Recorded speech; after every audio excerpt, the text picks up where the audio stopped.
Hello and welcome to filler form. I am Aleem Akhtar, sociology teacher at filler form. So आज हम लोग social movements and protest के बारे में पढ़ेंगे, जो कि है फिफ्थ यूनिट का। 2 मिनट वेट करते हैं, सारे लोग ज्वाइन कर लें, उसके बाद स्टार्ट करते हैं।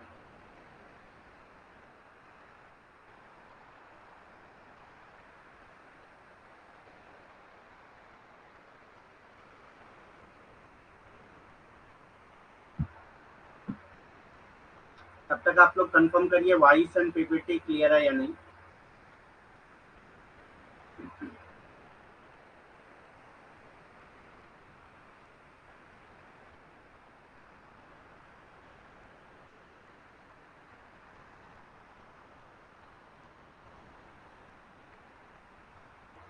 वॉइस एंड पीपीटी क्लियर है या नहीं, ये कंफर्म करिए, उसके बाद स्टार्ट करते हैं। Good afternoon all.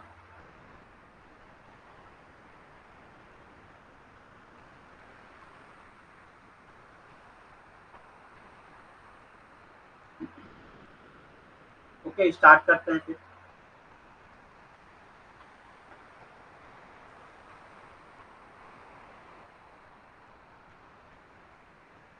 तो जिन्होंने अभी तक फिलर फॉर्म ज्वाइन नहीं किया है वो ज्वाइन कर सकते हैं, और मेरा रेफरल कोड अलीम 10 यूज कर सकते हैं, जिनसे उनको 10% एक्स्ट्रा डिस्काउंट मिल जाएगा। सो जिन्होंने भी ज्वाइन नहीं किया है देर ना करिए, क्योंकि एग्जाम की डेट भी आ चुकी है। सो जल्द से जल्द ज्वाइन कर लें। Social movement and protest part 2 आज हम लोग करेंगे। कल हम लोगों ने political process in India part 4 के लास्ट में हम लोगों ने सोशल मूवमेंट के बारे में थोड़ा सा पढ़ा था। आज हम लोग उसी का पार्ट 2 करने वाले हैं, social movement and protest part 2। सबसे पहला टॉपिक देखते हैं क्या है। Movement based on caste. तो कास्ट बेस्ड मूवमेंट इंडिया में जो हुए हैं वो हम लोग पढ़ेंगे। ऐसे मूवमेंट जो कास्ट के बेस पे हुए हैं, जाति पर आधारित आंदोलन कौन कौन से हैं वो हम लोग देखेंगे। तो सबसे पहला है caste movement refer to the rebellions of lower caste for the sole purpose of developing intolerance towards the existing caste system. ठीक। तो कास्ट बेस्ड मूवमेंट का क्या मतलब है, या कास्ट मूवमेंट का क्या मतलब है। ये लोअर कास्ट के रिबेलियन से होता है। मतलब लोअर कास्ट जो है जब रिबेल करने लगते हैं तब ये इस तरह के मूवमेंट्स वजूद में आते हैं। जिसमें सबसे ज़्यादा मेन कॉज क्या होता है, मेन रीज़न क्या होता है इस कास्ट बेस्ड मूवमेंट का, कि जो लोअर कास्ट है वो ये चाहती है कि वो एक तरह का इनटॉलरेंस डेवलप कर लेती है। किसके थ्रू? जो अपर कास्ट या एग्जिस्टिंग कास्ट सिस्टम है उसके टुवर्ड्स जो है उनके पास एक इनटॉलरेंस डेवलप हो जाती है। मतलब वो जो है चाहते हैं कि कास्ट सिस्टम को ख़त्म कर दिया जाए, ठीक, एबॉलिश कर दिया जाए कास्ट सिस्टम को। तो जो सिस्टम है उसके खिलाफ वो आवाज़ उठाने लगते हैं, उसके खिलाफ वो रिबेल करने लगते हैं। तो ये ज़्यादातर कास्ट बेस्ड मूवमेंट जो होते हैं वो ज़्यादातर किनके ज़रिए होते हैं, वो ज़्यादातर लोअर कास्ट के ज़रिए होते हैं। क्योंकि देखिए मूवमेंट जो होता है वो हमेशा जो है कौन लोग करते हैं, जो भी सप्रेस फील करने वाले लोग होते हैं वही करते हैं। ठीक, जो भी सप्रेस फील करते हैं अपने आप को वही जो है कास्ट बेस्ड मूवमेंट, जो भी अपने आप को सप्रेस फील करेंगे।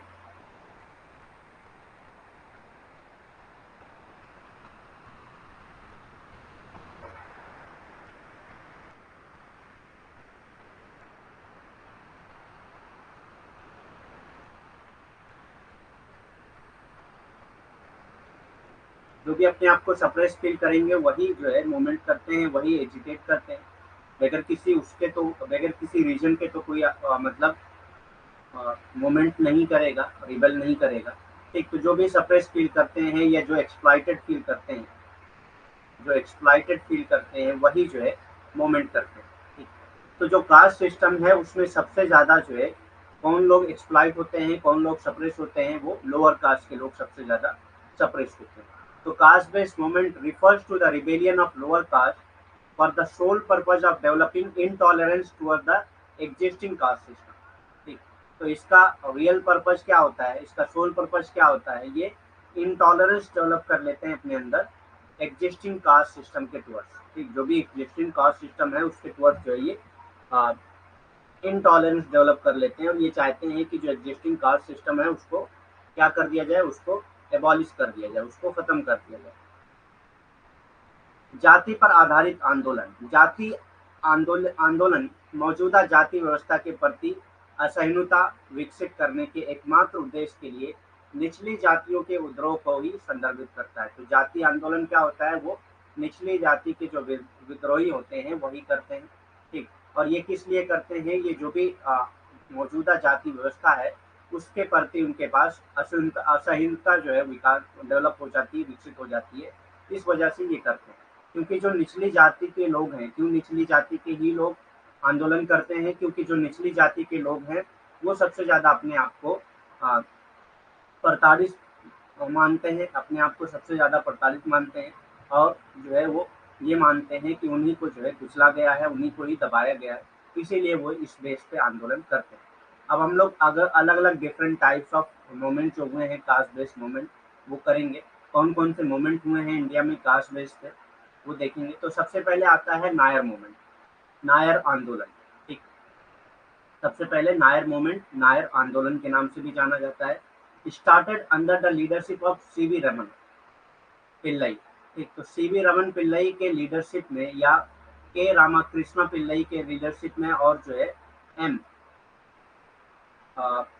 पद्मनाभा पिल्लई इन 1861, इन तीनों के नेतृत्व में, इन तीनों के लीडरशिप में ही नायर मूवमेंट स्टार्ट हुआ था। कब स्टार्ट हुआ था, 1861 में स्टार्ट हुआ, ठीक।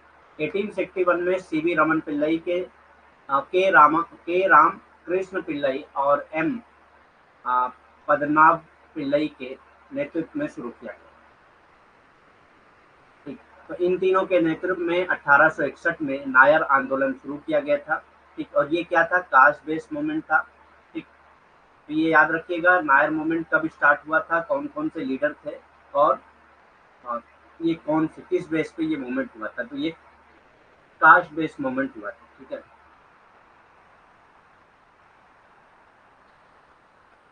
कॉजेस एंड कॉन्सिक्वेंसेस, कारण और परिणाम, ठीक। अगेंस्ट ब्राह्मणिक डोमिनेशन, ये किसके अगेंस्ट था, ब्राह्मणिक डोमिनेशन, मतलब कि जो लोग ब्राह्मण जो है जो डोमिनेशन में थे उनको जो है उनके खिलाफ ये आंदोलन था, और ये आंदोलन जो है उनको ही गिराने के लिए था, उनको ही सप्रेस करने के लिए था। तो ब्राह्मणिक डोमिनेशन जो है इनको एक्सेप्ट नहीं थी, और ये चाहते थे कि ब्राह्मण का जो डोमिनेशन है सोसाइटी में वो खत्म होना चाहिए। ब्राह्मणवादी प्रभुत्व के खिलाफ था ये, कि मतलब उनको जो ब्राह्मणवादी प्रभुत्व माने जाते थे उनको, उनके प्रभुत्वता को खत्म करने के लिए ये आंदोलन किया गया था, ठीक। नायर आंदोलन जो है ब्राह्मणवादी के खिलाफ था, ठीक। मतलब उनके जो प्रभुत्व थी उनको खत्म करने के लिए ही यह आंदोलन था। The Malayali memorial was form by Raman Pillai in 1861। तो मलयाली मेमोरियल बनाया गया किसके जरिए, रमन पिल्लई के जरिए, कब, 1891 में। एंड नायर सर्विस सोसाइटी, और नायर सर्विस सोसाइटी बनाएगी was set up by the Padmanabha Pillai in 1914। और पद्मनाभा पिल्लई ने जो है नायर सर्विस सोसाइटी बनाया था, कब, 1914, ठीक। तो रमन पिल्लई ने 1861 में मलयाली मेमोरियल बनाया था, और नायर सर्विस सोसाइटी बनाया था पद्मनाभा पिल्लई ने 1914, ठीक। तो ये आंदोलन जो है ये ब्राह्मण प्रभुत्वता के खिलाफ थी, और ये ब्राह्मणवादियों के खिलाफ था। मलयाली मेमोरियल की स्थापना 1891 में रमन पिल्लई द्वारा की गई थी, ठीक।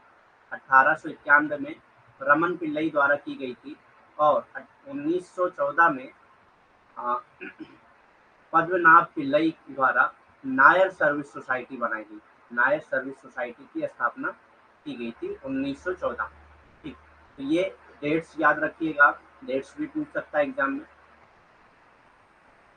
नेक्स्ट मोमेंट आता है सत्यशोधक मोमेंट, सत्यशोधक मोमेंट, ठीक। सत्य की खोज आंदोलन, ठीक।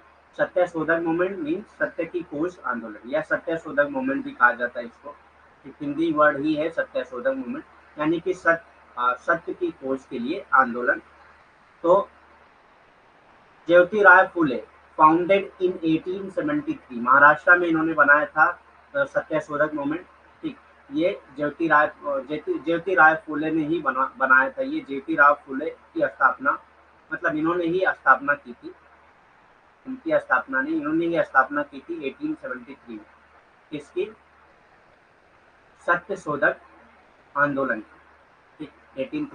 1873 में इन्होंने ही सत्य शोधक आंदोलन की शुरुआत की थी, जिसको सत्य की खोज आंदोलन के तौर पे भी जाना जाता है। और ये कहाँ पे हुआ था? महाराष्ट्र। कहाँ पे हुई थी ये? महाराष्ट्र में हुई थी।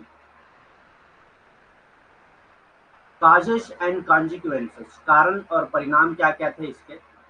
For emancipation of low caste untouchables and widows. तो लो कास्ट के जो लोग थे, जो अनटचेबल्स थे या जो विडोज थे, उनको ही बचाने के लिए, उनको मुक्ति दिलाने के लिए, कास्ट व्यवस्था से यानी कि जाति व्यवस्था से मुक्ति दिलाने के लिए यह आंदोलन किया गया था। For emancipation of low caste के लोगों को छुड़वाने के लिए, अनटचेबल्स को या विडोज को मुक्ति देने के लिए यह आंदोलन किया गया था। निजी जातियों, अछूतों और विधवाओं की मुक्ति के लिए यह आंदोलन किया गया। नीची जातियों, अछूतों और विधवाओं की मुक्ति के लिए। दूसरा ये भी ब्राह्मणिक डोमिनेशन के खिलाफ था। ठीक, सत्य शोधक मूवमेंट भी ब्राह्मणिक डोमिनेशन के खिलाफ था, मतलब ब्राह्मण जो डोमिनेशन में थे उनके खिलाफ था ये, और इस चीज को ये अबॉलिश करना चाहते थे, इस चीज को ये अबॉलिश करना चाहते थे, खत्म करना चाहते थे। ब्राह्मणवादी प्रभुत्व के खिलाफ थे ये, कि मतलब ब्राह्मणवादियों को जो है प्रभुत्व में नहीं रहना चाहिए, उनके प्रभुत्वता के खिलाफ ये लोग थे। कौन लोग?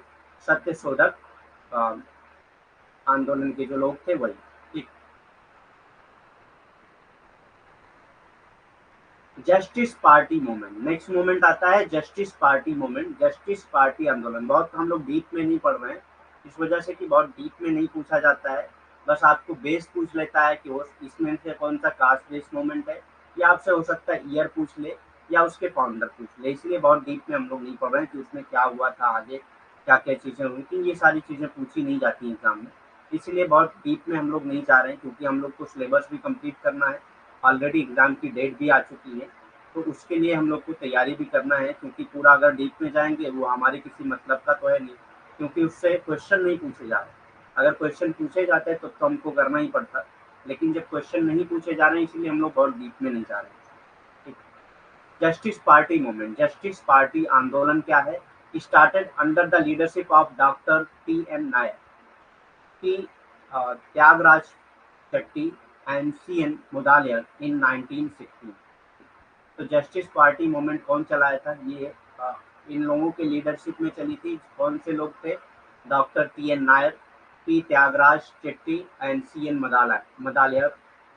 और ये कौन से ईयर में चलाया गया था? 1916 में। ठीक, कौन से ईयर में चलाया गया था? 1916 में। जस्टिस पार्टी आंदोलन 1916 में doctor TM. Nair, T Tyagaraja Chetty और सी.एन. मुदालियर के नेतृत्व में शुरू किया गया।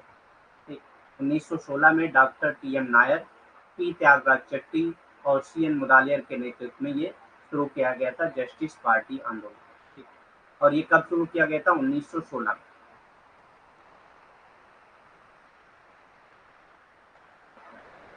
कॉजेस एंड कॉन्सिक्वेंसेस क्या थे इस आंदोलन के, इस मूवमेंट के कारण और परिणाम क्या थे? अगेंस्ट ब्राह्मणिक डोमिनेशन, ये भी ब्राह्मण जितने भी कास्ट बेस्ड मूवमेंट होंगे ना, वो ब्राह्मणिक डोमिनेशन के खिलाफ होंगे, क्योंकि कास्ट बेस्ड मूवमेंट ही इसीलिए हो रहे हैं। और निचली जात के लोग करेंगे, तो निचली जात के लोग जब करेंगे तो वो ब्राह्मण के खिलाफ ही करेंगे, क्योंकि ब्राह्मण का ही डोमिनेशन है कास्ट सिस्टम में। तो इसीलिए जितने भी कास्ट बेस्ड मूवमेंट होंगे वो ब्राह्मण के खिलाफ ही होंगे।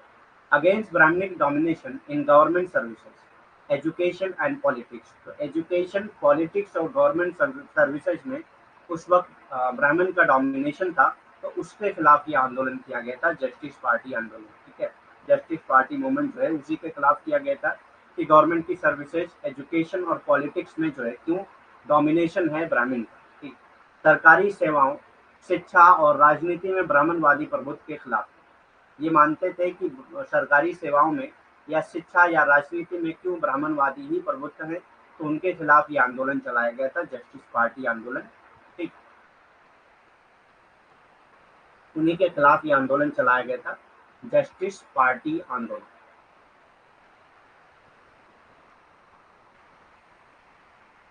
The south Indian liberation federation was formed in 1916। ठीक, तो साउथ इंडियन लिबरेशन फेडरेशन बना कब? 1916 में।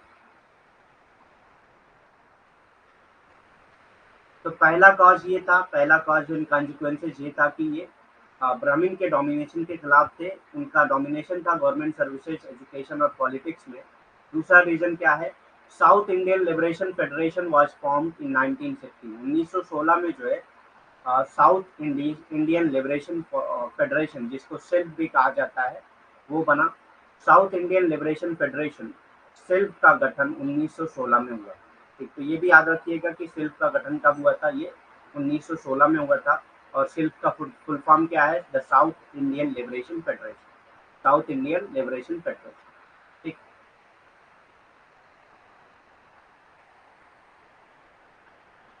the effort yielded in the passing of 1930 government order providing reservation two groups. और ये इफर्ट कब खत्म हुआ, जब 1930 में गवर्नमेंट ने ये ऑर्डर पास किया कि कुछ ग्रुप्स को जो है रिजर्वेशन दिया जाएगा गवर्नमेंट की सर्विसेज में, एजुकेशन में, आ, और क्या एक फील्ड था, education, government services and politics, इन सब में जो है हिस्सा दिया जाएगा, इन सब में रिजर्वेशन दिया जाएगा। ये पास किया गया था 1930 में। समूहों को आरक्षण प्रदान करने वाले 1930 के सरकारी आदेश को पारित करने के प्रयासों का फल मिला। तो 1930 में एक सरकारी आदेश पास हुआ कि इन समूहों को जो है क्या दिया जाएगा, आरक्षण दिया जाएगा, किसमें, शिक्षा में, सरकारी नौकरियों में, या जो है राजनीति में। ठीक, तो इन समूहों को आरक्षण प्रोवाइड करने के लिए, आरक्षण प्रदान करने के लिए एक लॉ पास हुआ, जो 1930 में पास हुआ था। किसने किया था, गवर्नमेंट ऑफ इंडिया ने, उस वक्त की गवर्नमेंट ऑफ इंडिया जो थी वो।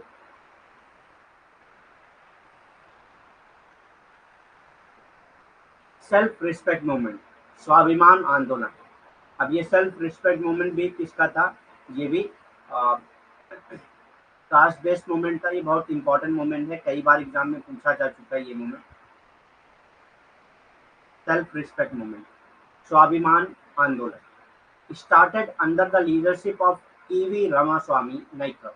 तो इसको किसने शुरू किया था, ईवी रामास्वामी नाइकर ने शुरू किया था। और पेरियर, या पेरियर ने शुरू किया था इसको। कब शुरू किया था, 1925 में।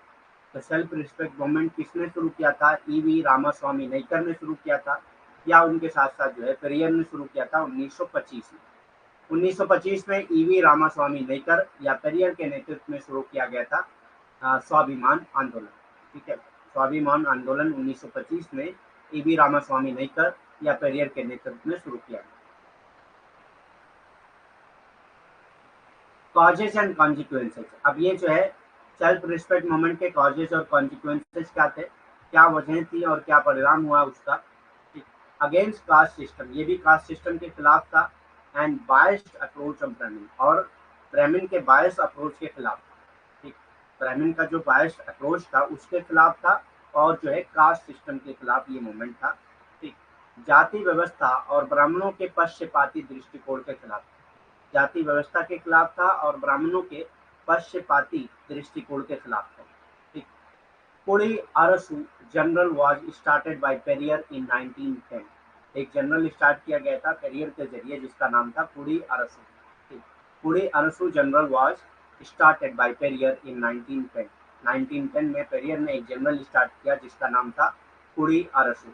पुड़ी अरसू पत्रिका की शुरुआत पेरियर ने 1910 में की थी। तो एक पत्रिका की शुरुआत की थी पेरियर ने 1910 में, जिसका नाम क्या था, पुड़ी अरसू। ये भी एक आंदोलन का पार्ट, इसी आंदोलन का, सेल्फ रिस्पेक्ट आंदोलन का, यानी कि स्वाभिमान आंदोलन का पार्ट। ठीक,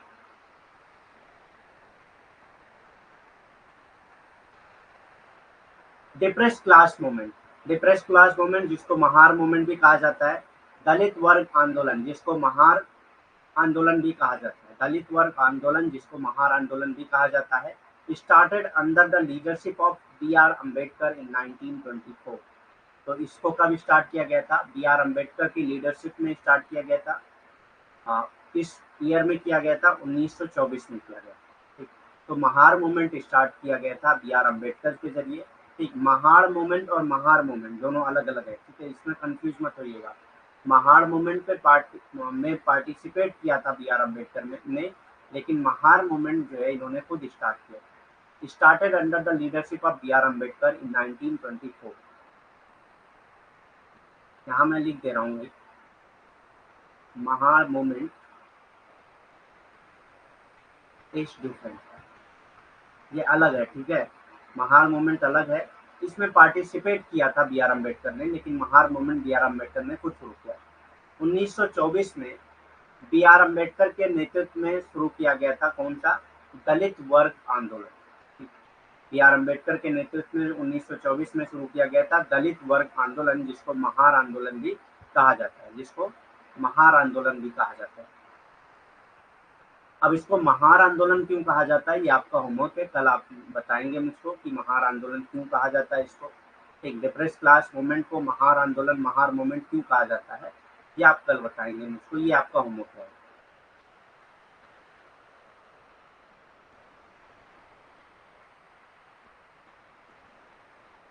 कॉजेज एंड कॉन्सिक्वेंसेस। अब ये महार मूवमेंट के कॉजेज एंड कॉन्सिक्वेंसेस क्या थे, कारण और परिणाम क्या थे महार मूवमेंट के?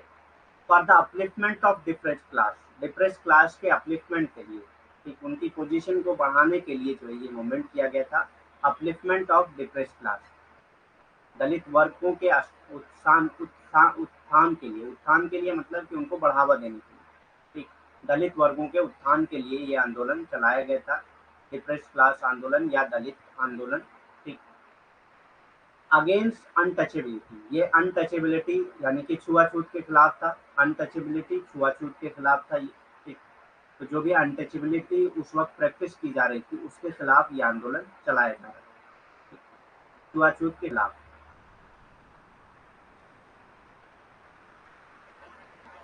Depress class institution was found in 1924, और एक इंस्टीट्यूशन बनाया गया जिसका नाम रखा गया डिप्रेस क्लास इंस्टीट्यूशन, जो कब बना था? 1924 में बना, ठीक। डिप्रेस क्लास इंस्टीट्यूशन बनाया गया एक, जिसका नाम जिसको जो है 1924 में बनाया गया, ठीक। डिप्रेस क्लास इंस्टीट्यूशन की स्थापना 1924 में, तो एक इंस्टीट्यूशन बनाया गया जिसका नाम था डिप्रेस क्लास इंस्टीट्यूशन, जिसकी स्थापना कब हुई? 1924 में हुई, ठीक। मराठी fortnightly बहिष्कृत Bharat was started in 1927। Marathi पाक्षिक बहिष्कृत भारत की शुरुआत 1927 में की गई। ये भी महार मूवमेंट का पार्ट था एक।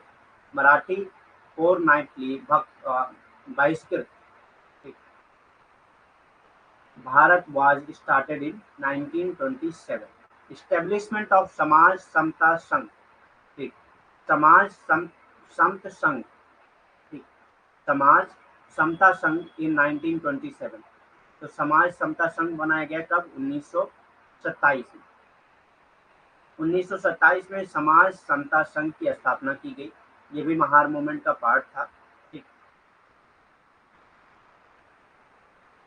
Establishment of Scheduled Caste Federation in 1942 that propagated their views on depressed classes। एक जो है शेड्यूल कास्ट फेडरेशन बनाया गया कब? 1942 में, जो क्या करता था? डिप्रेस क्लास के व्यूज को ही प्रोपोगेट करता था, ठीक। डिप्रेस क्लास के जो व्यूज होते थे उनको प्रोपोगेट करता था ये शेड्यूल कास्ट फेडरेशन इन 1942। 1942 में अनुसूचित जाति महासंघ की स्थापना की गई, ठीक, जिसने दलित वर्गों पर उनके विचारों का प्रचार किया। जिसने क्या किया? दलित वर्ग के जो विचार थे उनका प्रचार किया। और ये कब बनाया गया था? अनुसूचित जाति महासंघ कब बनाया गया था? 1942 में बनाया गया, ठीक। 1942 में अनुसूचित जाति महासंघ की स्थापना की गई, जिसने दलित वर्गों पर उनके विचार का प्रचार किया, ठीक। दलित वर्गों पर उनके विचार का प्रचार किया।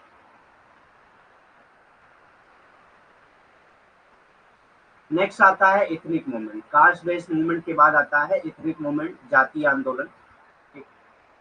इथनिक मूवमेंट यानी कि जातीय आंदोलन। An ethnic movement is a way to protect the cultural identity of ethnic group. तो इथनिक मूवमेंट क्या है? एक तरीका है क्या करने के लिए?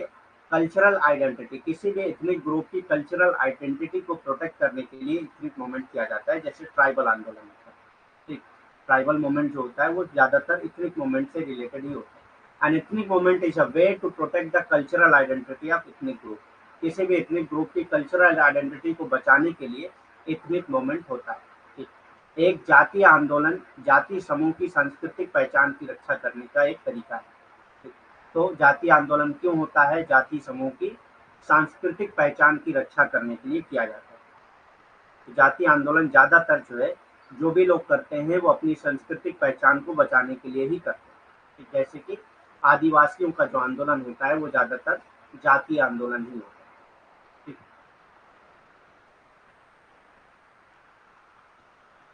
As group strive to retain their distinct identity in a diverse country, जैसे ग्रुप जो है strive to retain their distinct identity, अपनी जो अलग आइडेंटिटी है उसको बचाने के लिए जो वो कोशिश करते हैं इन अ डाइवर्स कंट्री, एक डाइवर्स कंट्री में ethnic movement are bound to rise.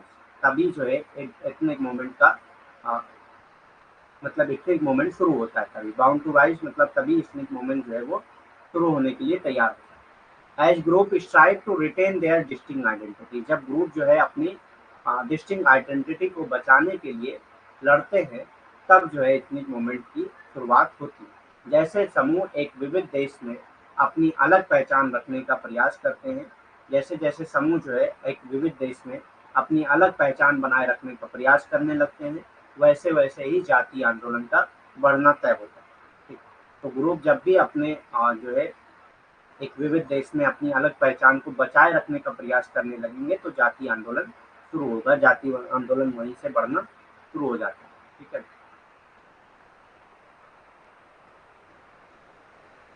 Ethnic movement in Punjab, तो पंजाब में जो एथनिक मूवमेंट हुआ था उसके बारे में हम लोग पढ़ेंगे। पंजाब में जातीय आंदोलन also known as the Khalistani movement, जो आजकल न्यूज में बहुत ज्यादा चल रहा है। ठीक, आप लोग बताइए क्यों चल रहा है न्यूज में ये। ठीक। Also known as Khalistani movement, it was started, तो ये न्यूज में चल रहा है, इसका मतलब कि हो सकता है इस साल इससे क्वेश्चन पूछे जाए। ठीक। Also known as Khalistani movement, Khalistan movement, it was started by a section of Sikhs. Sikhs में सिख एक धर्म है, एक रिलीजन है, उसमें उसके कुछ सेक्शन के लोगों ने जो है ये खालिस्तानी मूवमेंट या खालिस्तान मूवमेंट स्टार्ट किया था, जो एक क्या है एथनिक मूवमेंट है। अपनी कल्चरल आइडेंटिटी को बचाने के लिए ही इन्होंने ये मूवमेंट शुरू किया। The movement began in 1970s and continued till the 1990s। तो ये मूवमेंट जो है कब शुरू हुआ? 1970 से शुरू हुआ और कब तक चला? 1990 तक चला। ठीक। 1970 से शुरू हुआ और 1990 तक ये मूवमेंट चला, खालिस्तानी मूवमेंट, जिसको एथनिक मूवमेंट इन पंजाब भी कहा जाता है। ठीक। खालिस्तानी आंदोलन के रूप में भी जाना जाता है। तो पंजाब में जातीय आंदोलन जो है वो खालिस्तानी आंदोलन के रूप में भी जाना जाता है, जिसमें कुछ सिख लोग जो है ये सिखों के एक वर्ग द्वारा शुरू किया गया। तो सिख लोग जो है, जो सिखों का वर्ग था, वो अपनी एक अलग सांस्कृतिक पहचान को बचाना चाह रहे थे, इसीलिए उन्होंने ये आंदोलन किया था कि हमको जो है एक अलग खालिस्तान, एक जो है अलग कंट्री दे दिया जाए, जिसको उन्होंने खालिस्तान का नाम दिया। ठीक। खालसा से लिया गया है खालिस्तान, तो खालिस्तान नाम रखेंगे वो लोग उस कंट्री का। ठीक। तो उसी के लिए एक आंदोलन चलाया गया था, ये सिखों के एक वर्ग द्वारा शुरू किया गया था। आंदोलन 1970 के दशक में शुरू हुआ था। तो ये आंदोलन कब शुरू हुआ था? 1970 के दशक में शुरू हुआ था और 1990 के दशक तक जारी रहा। और ये आंदोलन कब तक जारी रहा? 1990 के दशक तक जारी रहा। ठीक है। ये आंदोलन शुरू तो 1970 में हुआ, लेकिन 1990 के दशक तक जारी रहा, यानी कि तकरीबन 20 साल तक ये आंदोलन चला। ठीक। अभी भी आवाज उठती है कभी कभी, जो न्यूज में आता है, जैसे कि जब फार्मर प्रोटेस्ट हुआ था। ठीक। फार्मर प्रोटेस्ट जब हुआ था तब भी जो है जो भी किसान थे उनको खालिस्तानी कहा गया था। ठीक।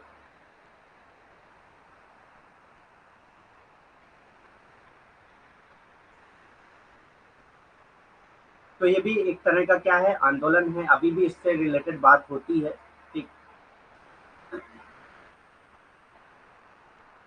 कॉजेस एंड कॉन्सिक्वेंसेस, कारण और परिणाम, इसका खालिस्तानी मूवमेंट का क्या कारण था और इसका परिणाम क्या रहा।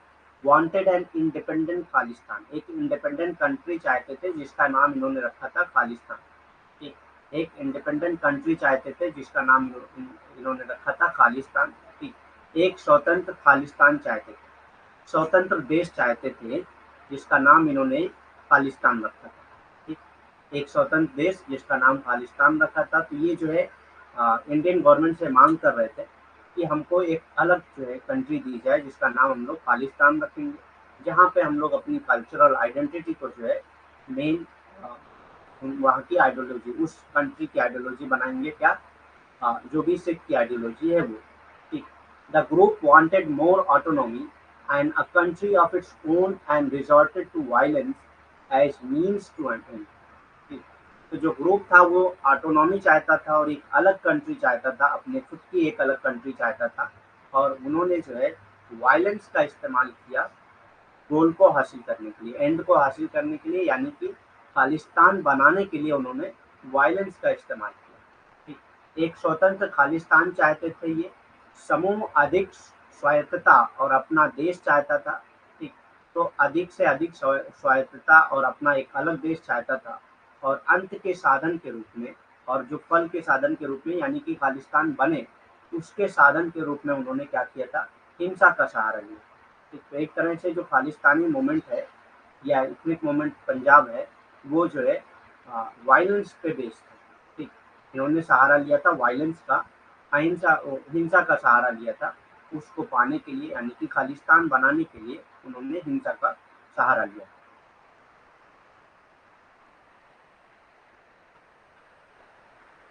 आउटकम्स क्या रहे, इसके परिणाम क्या रहे? The government launch operation Blue star to counter the militant action of the group and shot down armed terrorists in the Golden Temple in Amritsar.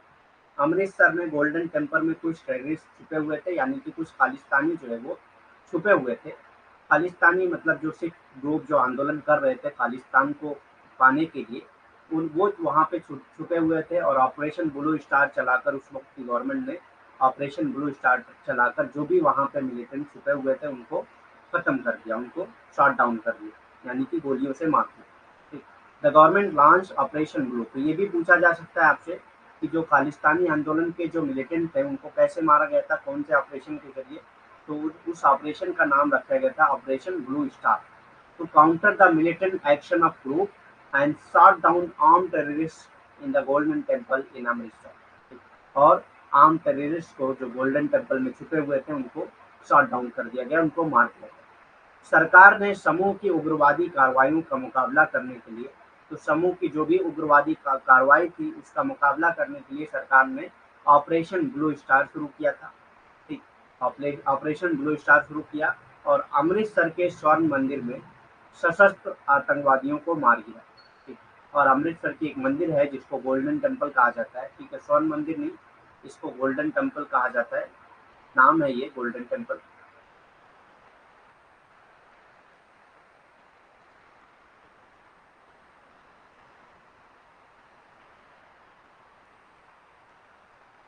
Golden temple में जो है जो भी सशस्त्र आतंकवादी थे उनको मार दिया गया। ठीक, ये आउटकम्स था इस आंदोलन का।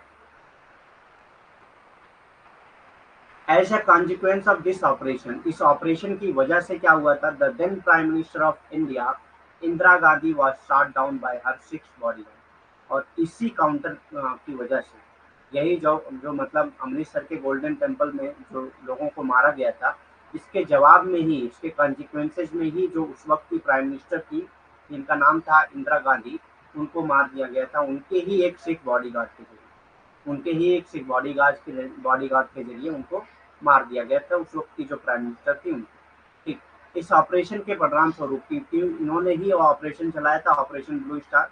ठीक, इस ऑपरेशन के परिणाम स्वरूप भारत की तत्कालीन प्रधानमंत्री इंदिरा गांधी को उनके सिख आरक्षण ने सिख अ, अंगरक्षकों ने गोली मार दी।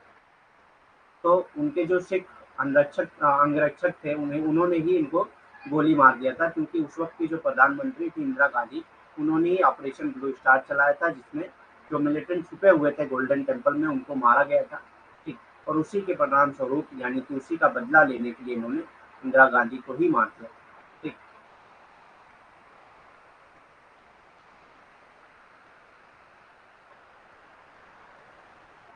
गोरखालैंड मूवमेंट। गोरखालैंड आंदोलन। The Gorkhaland movement is one of the most recent ethnic movement in India. तो ये अभी जल्दी का एथनिक मूवमेंट है इंडिया में, Gorkhaland movement. Gorkhaland movement is one of the most recent ethnic movement in India. India में जो सबसे अर्लीस्ट मूवमेंट एथनिक मूवमेंट हुआ है उनमें से एक कौन सा है? गोरखालैंड मूवमेंट। गोरखालैंड आंदोलन आंदोलन भारत में सबसे हालिया जातीय आंदोलन में से एक। तो अभी अभी जो आंदोलन हुए हैं भारत में जाति के बेस पे जो आंदोलन हुए हैं उसमें गोरखालैंड जो है वो सबसे रिसेंट आंदोलन है, सबसे हालिया समय का ही जो है ये आंदोलन। ठीक, अब इस आंदोलन में क्या था? It begins in 1980s। ये कब शुरू हुआ? 1980 में शुरू हुआ, with the goal of carving an independent state of Gorkhaland for West Bengal on the basis of language. तो ये लैंग्वेज के बेस पे जो है, from West Bengal on the basis of language. तो ये आवाज़ जो है 1980 से ये आंदोलन शुरू हुआ। ठीक, किस लिए शुरू हुआ था? वेस्ट बंगाल को एक अलग स्टेट, अलग कंट्री बनाने के लिए, कार्विंग एन इंडिपेंडेंट स्टेट, एक अलग स्टेट बनाने के लिए, अलग कंट्री नहीं, अलग स्टेट बनाने के लिए, लैंग्वेज के बेस पे एक अलग स्टेट बनाने के लिए, जिसका नाम इन्होंने, जिस स्टेट का नाम इन्होंने गोरखालैंड बनाया, मतलब नाम रखा था गोरखालैंड। ठीक, तो गोरखालैंड को एक अलग स्टेट बनाने के लिए इन्होंने 1980 में ये आंदोलन शुरू किया। ठीक, और ये आंदोलन किस बेस पे था? लैंग्वेज के बेस पे। ठीक, और ये वो चाहते थे कि लैंग्वेज के बेस पे एक अलग स्टेट बनाया जाए जिसका नाम रखा जाए क्या? गोरखालैंड। इसकी शुरुआत 1980 में भाषा के आधार पर पश्चिम बंगाल के स्वतंत्र गोरखालैंड राज्य बनाने के लक्ष्य के साथ शुरू हुई। तो बंगाल में ही ये आंदोलन शुरू हुआ कि बंगाल से ही जो है एक स्वतंत्र गोरखालैंड राज्य बनाया जाए जिसका नाम जो है गोरखालैंड राज्य रखा जाए। और ये कब शुरू हुआ था? इसकी शुरुआत कब हुई थी? 1980 में शुरू हुई थी। और ये इन्होंने आधार किस चीज़ को माना था? इन्होंने भाषा को ही आधार माना था और कहा था कि भाषा के बेस पे एक अलग राज्य बनना चाहिए जिसका नाम रखा जाए गोरखालैंड। ठीक, एक अलग राज्य बनना चाहिए जिसका नाम रखा जाए गोरखालैंड।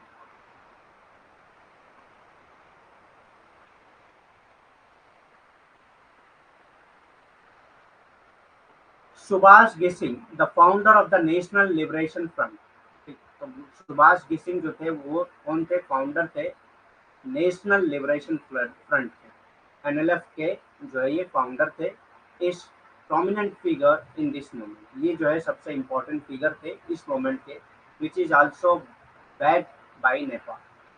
ठीक, जो कहाँ से आए थे? जिनको सपोर्ट कहाँ से मिला था? नेपाल से सपोर्ट मिला।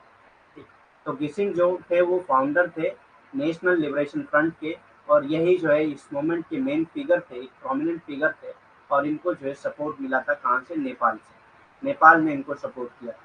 नेपाल नेशनल लिबरेशन फ्रंट के संस्थापक सुभाष घिसिंग इस आंदोलन में एक प्रमुख व्यक्ति हैं। ठीक, तो इस आंदोलन में प्रमुख व्यक्ति कौन थे? सुभाष घिसिंग थे, जो क्या थे? नेशनल लिबरेशन फ्रंट के संस्थापक, जो नेशनल लिबरेशन फ्रंट के संस्थापक थे।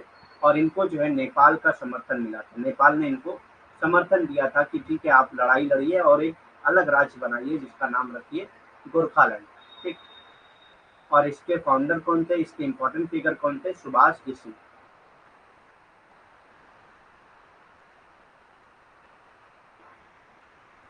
नेक्स्ट मोमेंट जो हुआ था वो ethnic moment in Assam. Assam में एक इथनिक मोमेंट हुआ था, असम में जाति आंदोलन हुआ था। Since the independence of India, various tribe across Assam have been organising ethnic moment. Independence के बाद से, इंडिया के इंडिपेंडेंस के बाद से आसाम के आसपास या आसाम में ही बहुत सारे ट्राइबल मूवमेंट हुए हैं। क्या करने के लिए? ट्राइबल इथनिक मूवमेंट हुए हैं। ठीक, तो बहुत सारे ट्राइबल इथनिक मूवमेंट ऑर्गेनाइज किए गए हैं आसाम या आसाम के आसपास के एरिया में। After the independence of India, India के इंडिपेंडेंस के बाद बहुत सारे आंदोलन चलाए गए। ठीक, असम में जातीय आंदोलन, भारत की स्वतंत्रता के बाद से असम में विभिन्न जनजातियों जातीय आंदोलन का आयोजन किया गया। ठीक, जनजातियां जातीय आंदोलन का आयोजन करती रही। ठीक, तो स्वतंत्रता के बाद, भारत की स्वतंत्रता 1947 में हुई, उसके बाद असम में या उसके पास आसपास के एरिया जो है, आसपास के जो क्षेत्र हैं वहाँ में वहाँ से जो है अलग अलग जनजातियों ने आंदोलन शुरू किया, आंदोलन को आयोजित करना शुरू किया। ठीक।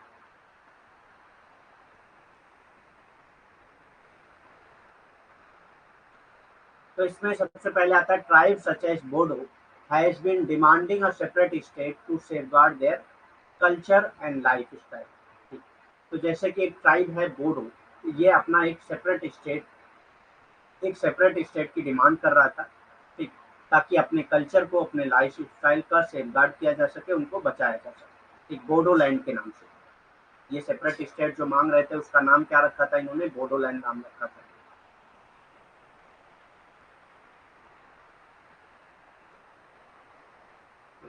तो बोडो एक ट्राइब है जिन्होंने अपने एक सेपरेट स्टेट की डिमांड की, क्या करने के लिए? अपने कल्चर, अपने लाइफ स्टाइल को बचाने के लिए। बोडो जैसी जनजातियां अपनी संस्कृति और जीवन शैली की रक्षा के लिए एक अलग राज्य की मांग कर रही हैं। ठीक। तो बोडो संस्कृतियां अभी भी कभी कभी आवाज उठती है बोडो से। ठीक। बोडो संस्कृतियां जो है अपनी संस्कृति, बोडो जनजातियां जो है अपनी संस्कृति और अपनी जीवन शैली की रक्षा करने के लिए एक अलग राज्य की मांग कर रही हैं, जिसका नाम उन्होंने क्या रखा है? बोडो लैंड रखा है। ठीक।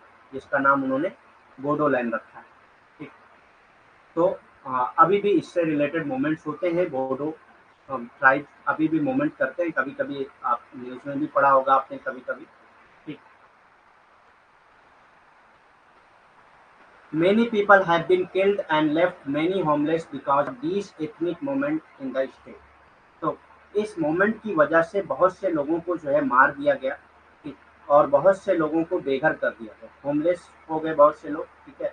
बहुत से लोगों को बेघर कर दिया गया और बहुत से लोगों को मार दिया गया इस एथनिक मोमेंट की वजह से।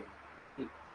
स्टेट में इन एथनिक मोमेंट की वजह से बहुत से लोग बेघर भी हुए और बहुत से लोगों को मार भी दिया गया। राज्य में इन जातीय आंदोलन के कारण, तो राज्य में इन जातीय आंदोलन के कारण ही कई लोग मार दिए गए और कई लोग बेघर हो गए। ठीक। कई लोगों को मार दिया गया इस आंदोलन के तहत और कई लोगों को जो है घर ही छोड़ के जाना पड़ा। ठीक। बेघर कर दिया गया उन्हें। तो इस तरह के जो इथनिक आंदोलन होते हैं ट्राइब्स के, वो बहुत ही वायलेंट होते हैं, बहुत ही हिंसक होते हैं, जिसमें वो लोग जो है दूसरों को मारते हैं। ठीक। और या तो इतना उनको मजबूर कर दिया जाता है कि वो अपना घर छोड़ के चले जाएं।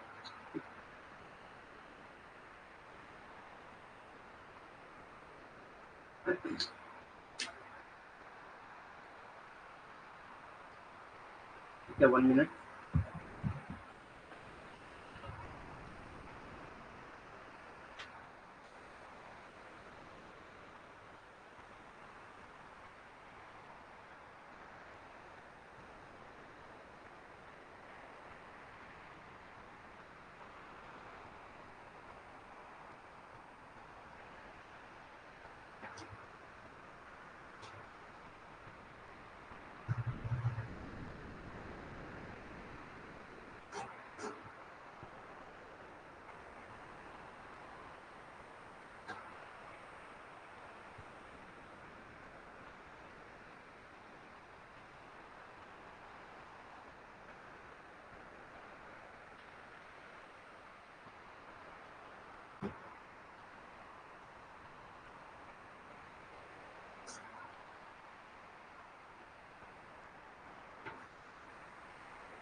तो नेक्स्ट मोमेंट है आइडियोलॉजिकल मोमेंट, जो आइडियोलॉजी के बेस पे था। ठीक। आइडियोलॉजिकल मोमेंट यानी कि जो आइडियोलॉजी के बेस पे था। तो इसमें सबसे पहले आता है एवोल्यूशन ऑफ सती। सती के एवोल्यूशन के लिए जो मोमेंट चलाया गया था वो भी इसमें आ जाता है, आइडियोलॉजिकल मोमेंट में आ जाता है। तो Raja Ram Mohan Roy, the great Hindu reformer from Bengal, fought many societal evils uh, prevalent in the Hindu society of Bengal, and Sati Partha was one of the chief ones. ठीक। fought against many। ठीक है, यहाँ पे अगेंस्ट रहेगा।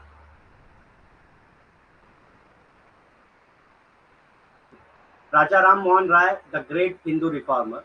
तो राजा राम मोहन राय क्या थे? ग्रेट हिंदू रिफॉर्मर थे, जिन्होंने बंगाल में जो है बहुत सारे सोसाइटल इविल्स के साथ, जितनी भी सोसाइटल बुराइयां थी उनके खिलाफ जो है इन्होंने लड़ाई लड़ी, कि जो उस वक्त की हिंदू सोसाइटी में सबसे ज्यादा, बंगाल की हिंदू सोसाइटी में सबसे ज्यादा प्रेवलेंट थी, जिनमें से सती जो है सबसे ज्यादा, सती प्रथा जो है वो सबसे ज्यादा इम्पोर्टेंट थी, सबसे ज्यादा खतरनाक थी सती प्रथा, जिसके खिलाफ इन्होंने लड़ाई लड़ी राजा राम मोहन राय ने।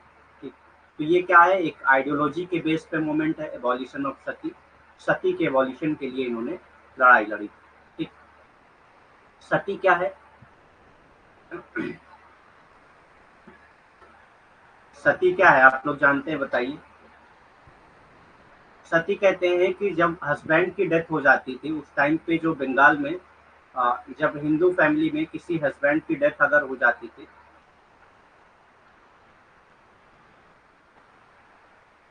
तो उनके साथ जो है उनके मतलब उनके क्रियाक्रम में जो है वाइफ को भी उनके साथ जलाया जाता। ठीक, और ये मान लिया जाता था कि वो सती होगी। ठीक, तो ये सती प्रथा जो है वो बहुत खतरनाक थी, कि अगर हस्बैंड की डेथ हो रही है तो उनके साथ जो है उनकी जो वाइफ है उनको भी जलाया जाए। ठीक, Raja Ram Mohan Roy the great Hindu reformer from Bengal fought many societal evils prevalent in the Hindu society of Bengal, and सती प्रथा was one of the chief one। ठीक, और सती प्रथा उनमें से एक सबसे खतरनाक थी। ठीक, वैचारिक आंदोलन, वैचारिक आंदोलन किसको कहते हैं? जो विचारधारा के बेस पे हो आंदोलन, उसको वैचारिक आंदोलन कहा जाता है। जो विचारधारा के बेस पे हो उसको वैचारिक आंदोलन कहा जाता है, जिसमें से एक आता है सती प्रथा का अंत। ठीक, जिसमें सती प्रथा का अंत जो है ये क्या है? वैचारिक आंदोलन का। बंगाल में महान हिंदू सुधारक, तो महान हिंदू सुधारक जो बंगाल के रहने वाले थे, जिनका नाम है राजा राम मोहन राय। इन्होंने बंगाल के हिंदू समाज में जो भी प्रचलित कई सामाजिक बुराइयां थी उनका मुकाबला किया, और सती प्रथा उनमें से एक प्रमुख थी। ठीक, जितनी भी बुराइयां थी हिंदू समाज में उस वक्त, उन सब का मुकाबला किया, उनके खिलाफ इन्होंने लड़ाई लड़ी, और उनमें से सबसे प्रमुख जो थी वो क्या थी? सती प्रथा। ठीक, उनमें से सबसे प्रमुख क्या थी? सती प्रथा।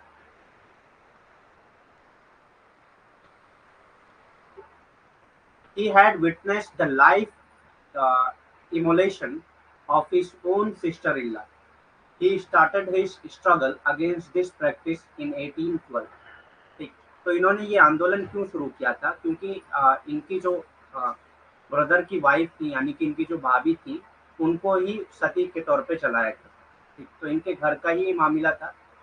इस वजह से जो है इन्होंने, उससे ये बहुत दुखी हुए थे, और उस वजह से इन्होंने ये आंदोलन शुरू किया था 1812 से। ठीक, 1812 से ही ये उन्होंने ये आंदोलन शुरू कर दिया। He had witnessed the life immolation of his own sister-in-law. He started his struggle against this practice in 1812। उन्होंने अपनी ही भाभी की लाइव आत्मदाह देखी थी। ठीक, मतलब कि उनके भाई की डेथ हो गई थी, तो उनके भाभी को भी उनके साथ जलाया गया था।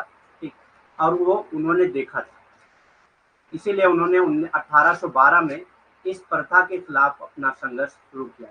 ठीक, इसीलिए उन्होंने 1812 में इस प्रथा के खिलाफ अपना संघर्ष शुरू किया। William Carey, an English missionary, also fought against this barbaric practice। इनके साथ जो है विलियम कैरी भी जो है इस बारबेरिक प्रैक्टिस, मतलब इस बर्बर जिसको कहते हैं, बारबेरिक कहते हैं जो बहुत खतरनाक, ठीक, बहुत बहुत मतलब इनह्यूमन हो, उसी को बारबेरिक कहा जाता है। ठीक, तो विलियम कैरी जो है एक इंग्लिश मिशनरी थे, इन्होंने भी इस प्रथा के खिलाफ आवाज उठाई थी। विलियम कैरी एक अंग्रेजी मिशनरी थे, इस बर्बर प्रथा के खिलाफ उन्होंने भी लड़ाई लड़ी। तो राजा राम मोहन राय के साथ जो है विलियम कैरी भी इस प्रथा के खिलाफ लड़ाई लड़े थे। ये भी मानते थे कि ये प्रथा जो है वो बहुत खतरनाक है, बहुत इनह्यूमन है। ठीक, ये मानवता के खिलाफ है। ठीक, इन द ईयर 1817 अलोन, 1817 में ही, ठीक, about 700 widows were burn alive. तो इन्होंने 1812 में ही राजा राम मोहन राय ने शुरू कर दिया था आंदोलन। उसके 5 साल बाद, मतलब आंदोलन इतना दिन तक चला फिर भी कुछ असर नहीं हुआ। 5 साल बाद सिर्फ 1817 में ही आप देखेंगे तो 700 विडो को जलाया गया। In the year 1817 alone, about 700 widows are burned alive. एक जिंदा जला दिया गया था 700 औरतों को। अकेले 1817 में ही करीब 700 विधवाओं को जिंदा जलाया गया। ठीक, 1817 में ही करीब 700 विधवाओं को जिंदा जलाया गया था। किस नाम पे? सती के नाम पे। ठीक, सती के नाम पे ही इनको जलाया गया था 1817 में, तकरीबन 700 लोग। तो इतना प्रचलित थी उस जमाने में ये प्रथा कि मतलब हाँ, इस लेवल पे लोगों को जलाया जा रहा था कि एक साल में पूरे 700 लोगों को जला दिया गया जिंदा होकर। Even though the British initially allowed it, it was first banned in 1798 in Calcutta. ठीक, तो ब्रिटिश ने शुरू में तो इसको अलाउ किया कि ठीक है, आप आपकी प्रथा है आप करिए, ठीक, आपका ट्रेडिशन है आप करिए, लेकिन बाद में जो है इन्होंने बैन कर दिया इसको। कलकत्ता में ये बैन हुआ था 1798 में, 1798 में कलकत्ता में ये बैन किया गया। ठीक, भले ही अंग्रेजों ने शुरू में इसकी अनुमति दी थी, लेकिन पहली बार 1798 में कलकत्ता में इसे प्रतिबंधित कर दिया गया।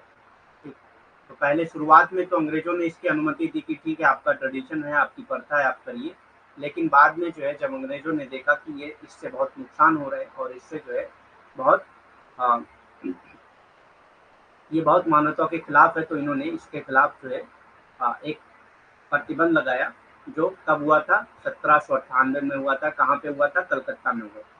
However the custom continued in the surrounding areas, लेकिन जो कलकत्ता के आसपास की एरियाज थी वहाँ पे ये प्रथा चलती रही। ठीक, वहाँ पे ये प्रथा चलती रही, वो वहाँ पे बैन नहीं था तो वहाँ पे ये चीजें चलती रही। हालांकि आसपास के इलाकों में रिवाज जारी रहा। ठीक, तो इस तरह का रिवाज जो है जो आसपास के इलाके थे वहाँ पे ये जारी रहा।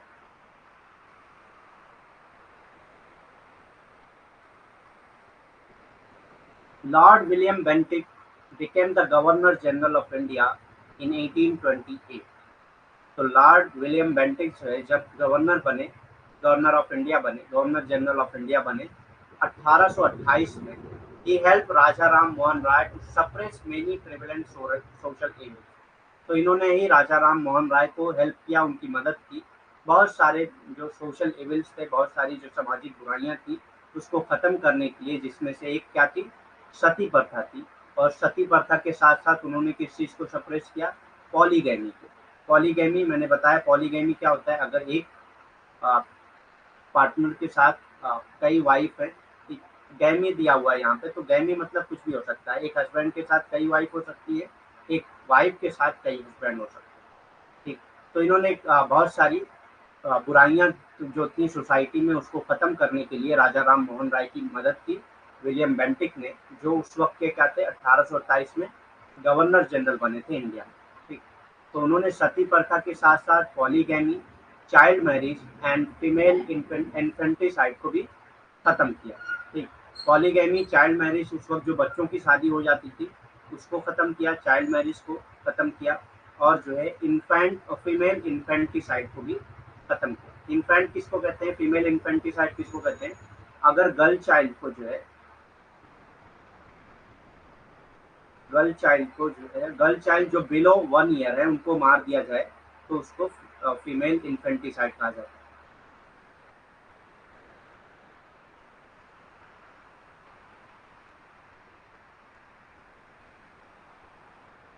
बिलो 1 ईयर है तो उनको इन्फेंटिसाइड, मतलब उनको मार दिया जाएगा। गर्ल चाइल्ड को मार दिया जाए जो 1 साल से कम की है तो उनको फीमेल इन्फेंटिसाइड कहा जाता है, क्योंकि जो 1 साल से कम के बच्चे होते हैं उनको इन्फेंट कहा जाता है। उसी से बना है फीमेल इन्फेंटिसाइड। और अगर माँ के पेट में ही, यानी कि मदर के मतलब यूट्रस में ही मार दिया जाए तो उसको फेटिसाइड, क्योंकि उसको फीटस कहा जाता है। ठीक, अगर बच्चा पैदा नहीं हुआ है तो उसको फीटस कहा जाता है, तो इसको फीमेल फीटिसाइड कहा जाता है। ठीक, अगर उसमें मार दिया जाए तो उसको फीमेल फीटिसाइड कहा जाता है। लॉर्ड विलियम बेंटिक 1828 में भारत के गवर्नर जनरल बने। ठीक, तो लॉर्ड विलियम बेंटिक जो है 1828 में भारत के गवर्नर जनरल बने थे और इन्होंने ही राजा राम मोहन राय को सती, बहुल विवाह, बाल विवाह और कन्या भ्रूण हत्या जैसी कई प्रचलित सामाजिक बुराइयों को दबाने में मदद की। ठीक, तो इन्होंने क्या किया, लॉर्ड विलियम बेंटिक जो 1828 में गवर्नर जनरल बने इंडिया के, भारत के, उन्होंने राजा राम मोहन राय की मदद की सती प्रथा को खत्म करने के लिए, बहु विवाह को खत्म करने के लिए, बाल विवाह को खत्म करने के लिए और कन्या भ्रूण हत्या को खत्म करने के लिए। वहाँ पे उस वक्त जो है, जो 1 साल बच्चे पैदा होती थी तो उसको 1 साल होते होते उनको मार दिया जाता है। ठीक, क्योंकि यहाँ पे हमारे भारत में अभी भी क्या है, सन की प्रेफरेंस ज़्यादा है। ठीक, लोग जो है बेटों को ज़्यादा पसंद करते हैं। हर कोई यही चाहता है कि घर में जो बच्चा पैदा हो वो बेटा ही पैदा हो। बेटों के पैदाइश पे ज़्यादा खुशी मनाई जाती है, गर्ल्स की पैदाइश पे उतनी खुशी नहीं मनाई जाती। ठीक, तो उस वक्त भी ये प्रथा थी, लेकिन इस हद तक थी कि उस वक्त मार दिया जाता है। अभी भी बहुत सारे रिस्ट्रिक्शन हैं गवर्नमेंट के जरिए, वरना अभी भी मार दिए जाते हैं, ऐसी कोई बात नहीं है। ठीक, अभी भी बहुत सारी सोसाइटीज़ में मारा भी जाता होगा, क्योंकि इतने रिस्ट्रिक्शन क्यों लगाने पड़ रहे हैं? आखिर हो रहा होगा इसलिए तो रिस्ट्रिक्शन लगाने पड़ रहे हैं। जगह जगह पे आपने देखा होगा, अल्ट्रासाउंड के जो सेंटर होते हैं वहाँ पे लिखा होता है कि हमारे यहाँ किसी प्रकार की लिंग की जांच नहीं की जाती। ठीक, और ये जो है कानूनी अपराध है। ठीक, ये दंडनीय अपराध है, ये लिखा होता है, आपने देखा होगा कहीं पे भी हॉस्पिटल में आप गए होंगे तो। ठीक, कि लिंग की पहचान करना दंडनीय अपराध है। तो ये सारी चीज़ें, इन सारे रूल्स एंड रेगुलेशन की वजह से ये सारी चीज़ों को रोका गया है। नहीं तो ये बहुत ज़्यादा इंडिया में प्रचलित था कि कन्या भ्रूण हत्या बहुत ज़्यादा होती थी। ठीक, तो इन सब बुराइयों को ख़त्म करने में मदद किसने किया था? लॉर्ड बेंटिक ने राजा राम मोहन राय की मदद की थी, जो 1828 में गवर्नर जनरल ऑफ इंडिया बने थे।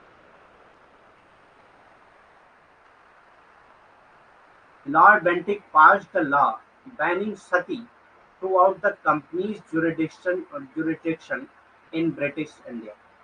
तो ब्रिटिश इंडिया में जो ईस्ट इंडिया कंपनी थी, उनका जितना भी जुरिडिक्शन था, मतलब जितने भी पार्ट में उनकी गवर्नमेंट थी, सब में उन्होंने सती को बैन करने के लिए एक लॉ पास किया।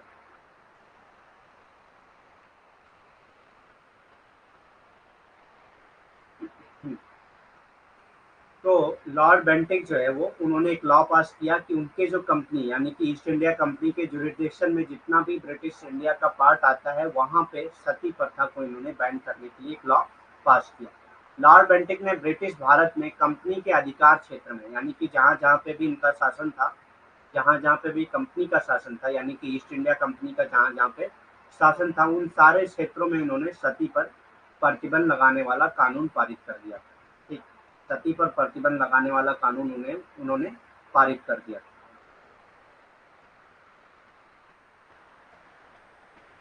The act was made illegal and punishable by the court.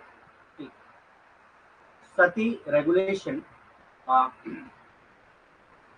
17 A D 1829 of the Bengal code, तो ये कोड है उसका, सती रेगुलेशन का। ठीक, इसके जरिए जो है सती को इलीगल माना गया और पनिशेबल बाय द कोर्ट माना गया। ठीक, और कोर्ट के जरिए जो है पनिशेबल था, मतलब कोर्ट डिसाइड करेगी पनिशमेंट, और ये जो एक्ट था ये पनिशेबल कर दिया गया। ठीक, अगर ये इलीगल है और अगर कोई करता है तो उसको पनिश किया जाता है। अधिनियम को अदालतों द्वारा अवैध और दंडनीय बनाया गया था। बंगाल संहिता, तो ये अधिनियम नहीं है, जो प्रथा थी उसको, अधिनियम को नहीं, प्रथा को कहेंगे। प्रथा को अदालतों द्वारा अवैध और दंडनीय बनाया गया था। बंगाल संहिता का सती विनियमन, ठीक, और 17 A D 1829, मतलब ये जो कोड है, इसका मतलब ये है कि 1829 में जो है ये लॉ पास हुआ था। ठीक, और कोर्ट के जरिए, अदालतों के जरिए ये जो प्रथा थी इसको अवैध माना गया और दंडनीय माना गया। मतलब अगर कोई करता है तो उसको दंड दिया जाएगा कोर्ट के जरिए, अदालतों के जरिए। ठीक, नेक्स्ट आता है आर्य समाज। ये भी जो है आइडियोलॉजिकल मूवमेंट है, आर्य समाज। तो आर्य समाज किसने शुरू किया था? आर्य समाज सांस्कृतिक सोसाइटी ऑफ नोबल्स। ठीक, तो आर्य समाज को सांस्कृतिक सोसाइटी ऑफ नोबल्स भी कहा जा सकता है। Vigorous reform movement of modern India, तो ये क्या था? मॉडर्न इंडिया का विगोरस रिफॉर्म रिफॉर्म मूवमेंट था, जो कब बनाया गया था? 1875 में बनाया गया था। किसने बनाया था? दयानंद सरस्वती ने बनाया। 1875 में दयानंद सरस्वती ने आर्य समाज की स्थापना की थी, जो विगोरस रिफॉर्म मूवमेंट था मॉडर्न हिंदुइज्म का। मॉडर्न हिंदुइज्म का विगोरस रिफॉर्म मूवमेंट।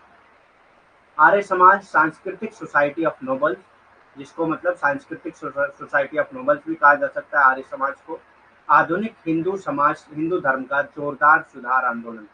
ठीक, तो उस वक्त आधुनिक हिंदू समाज का जोरदार सुधार आंदोलन था, जिसको शुरू किया गया था दयानंद सरस्वती द्वारा 1875 में। ठीक, तो 1875 में आर्य समाज की स्थापना हुई। किसने किया था? दयानंद सरस्वती ने किया था। किस लिए किया था? उस वक्त के जो आधुनिक हिंदू धर्म थे उनके सुधार के लिए। ठीक, उनके लिए सुधार आंदोलन था एक तरह का।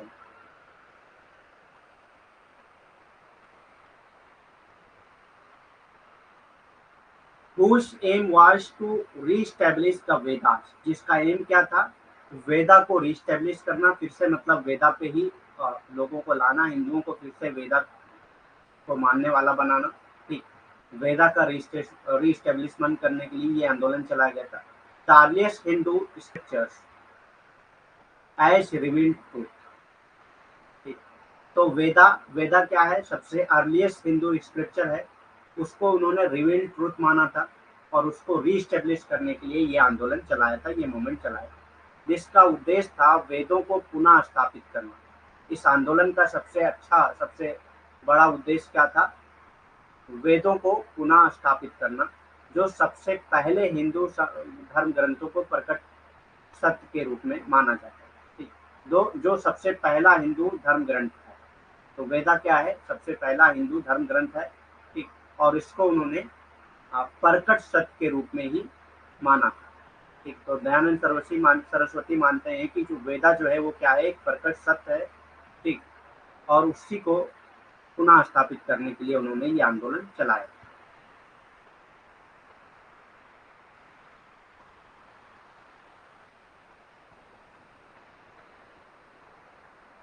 नेक्स्ट मोमेंट आता है ब्रह्मो समाज। ब्रह्म समाज किसको कहते हैं? ठीक, इन अगस्त 1828, अगस्त 1828 में राजा राम मोहन राय फॉर्म द ब्रह्मो सभा। ठीक, राजा राम मोहन राय ने जो है ब्रह्मो सभा बनाई थी, विच वाज इवेंचुअली रीनेम्ड ब्रह्मो समाज, जिसको बाद में जो है उसका नाम चेंज कर दिया गया था। ब्रह्मो समाज से ब्रह्मो सभा से ब्रह्मो समाज बना दिया गया। ठीक, तो 1828 में राजा राम मोहन राय ने ब्रह्मो सभा का गठन किया, जिसे अंततः ब्रह्मो समाज के नाम से जाना जाता है। ठीक, मतलब उसका नाम बदल के ब्रह्मो समाज रख दिया गया। ठीक, राजा राम मोहन राय ने ब्रह्मो सभा का ही शुरुआत की थी 1828 में, नाम उसका रीनेम करके, उसका नाम बदल के ब्रह्मो समाज रख दिया। अब ये किस लिए था? Polytheism and ideal worship were condemn. यहाँ पे पॉलीथिज्म को और आइडल वर्शिप को, यानी कि बुद्ध पूजा को इन्होंने कंडेम किया। उसका मतलब क्या करेंगे? उसकी निंदा की। ठीक, पॉलीथिज्म क्या है? तो दो चीजें होती है, मोनोथिज्म। मोनोथिज्म क्या होता है? Monotheism means believe in one God. Believe in one God मतलब कि सिर्फ एक गॉड है, इस पे बिलीव अगर कोई करता है तो ये मोनोथिज्म है। पॉलीथिज्म है, पॉली मीन्स मैंने बताया था, पॉली मीन्स क्या होता है? Many.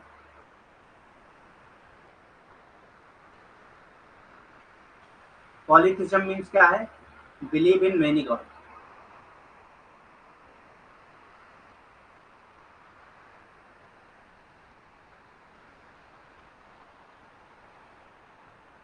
Many God's.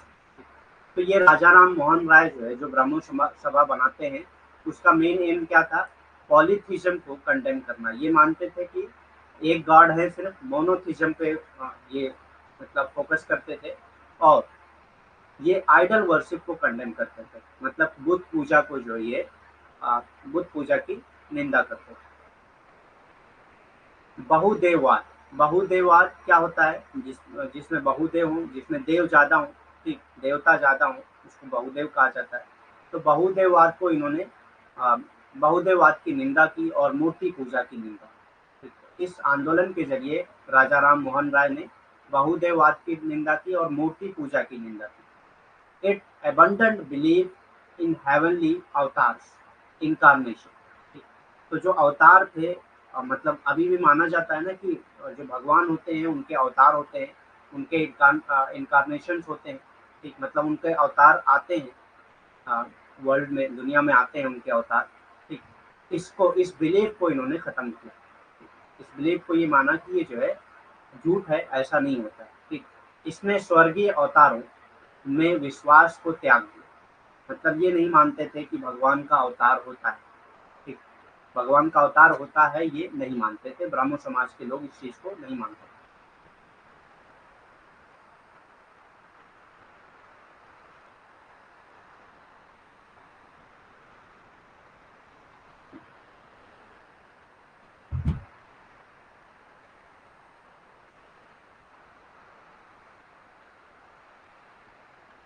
It rejects the idea that any text could have ultimate power over human reason and conscience।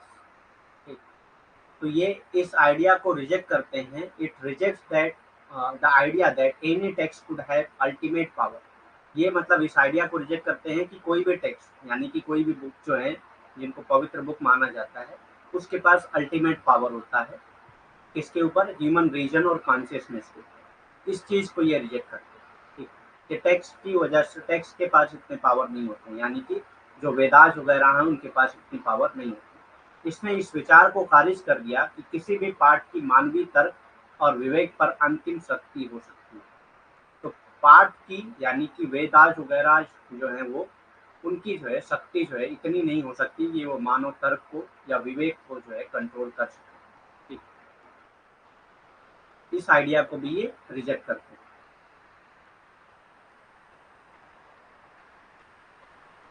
It maintains no firm stance on the doctrines of karma and soul transmigration, leaving individual Brahmos to believe what they wanted।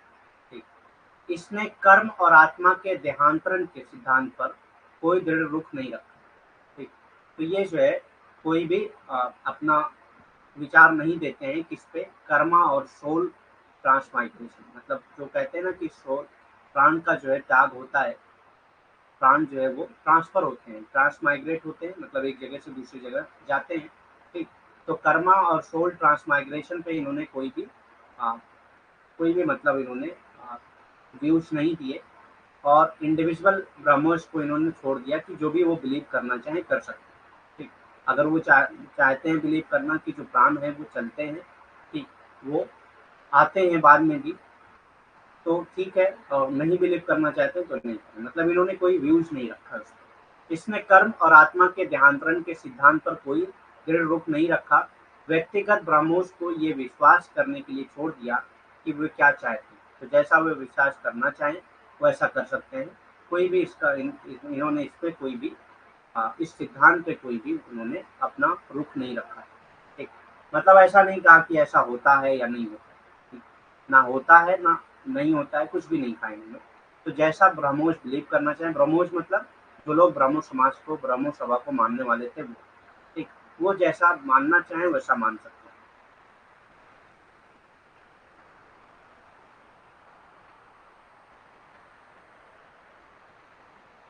The caste system was criticise. इसमें जो है caste system को criticise किया गया। Caste system को जो है ब्रह्मो सभा द्वारा क्रिटिसाइज किया गया था, ब्रह्मो समाज द्वारा क्रिटिसाइज किया गया। तो एक तरह से आप कह सकते हैं राजा राम मोहन राय जो है वो अगेंस्ट कास्ट, कास्ट सिस्टम के खिलाफ। जाति व्यवस्था की आलोचना की गई इसमें। Its primary goal was to worship the over lasting God. इसका प्राथमिक लक्ष्य क्या था? शाश्वत ईश्वर की पूजा करना। मतलब कि जो एक गॉड है उसी की पूजा करना था। ये इस सभा का, इस समाज का प्राइमरी गोल था। Its primary goal was to worship the over lasting God. Over lasting God की जो है वर्शिप करना, यही इसका प्राइमरी गोल है। इसका प्राथमिक लक्ष्य था शाश्वत ईश्वर की पूजा करना। ठीक, तो जो शाश्वत ईश्वर है उन्हीं की पूजा की जाए, जो इनकारनेटेड है, जिनका अवतार है, उन सबकी पूजा ना की जाए। ठीक, priesthood ceremonies and sacrifices were all condemned। तो यहाँ पे कोई priesthood नहीं था। priesthood मतलब यहाँ पे कोई priest नहीं होगा, कोई साधु संत नहीं होगा, कोई सेरेमनीज नहीं की जाएंगी, जो मतलब सेरेमनीज जो ऑर्गेनाइज की जाती, बहुत सारे जो है फंक्शन ऑर्गेनाइज किए जाते हैं, वो सारी चीज़ें इसमें बैंड थी। ठीक, तो इस समाज में ये सब चीज़ें नहीं थी कि प्रीस्टहुड होगा, सेरेमनीज होंगी, या कोई भी किसी भी तरह का सेक्रीफाइस, किसी भी तरह की कुर्बानी नहीं होती थी, किसी भी तरह की बलि नहीं दी जाती थी। ठीक, priesthood ceremonies and sacrifices were all condemn, इन सबको कंडेम किया गया था, इन सब की निंदा की गई। पुरोहितवाद मतलब कि इसमें कोई पुरोहित नहीं होगा, कोई साधु संत नहीं होगा। समारोह और बलिदान सभी की निंदा की गई, तो किसी भी तरह का बलिदान नहीं होगा, कोई भी समारोह नहीं होगा इसमें। ठीक, किसी भी तरह का बलिदान नहीं होगा, कोई समारोह नहीं होगा, इन सब की इन्होंने निंदा की थी, और कोई साधु संत नहीं होगा इसमें। ठीक,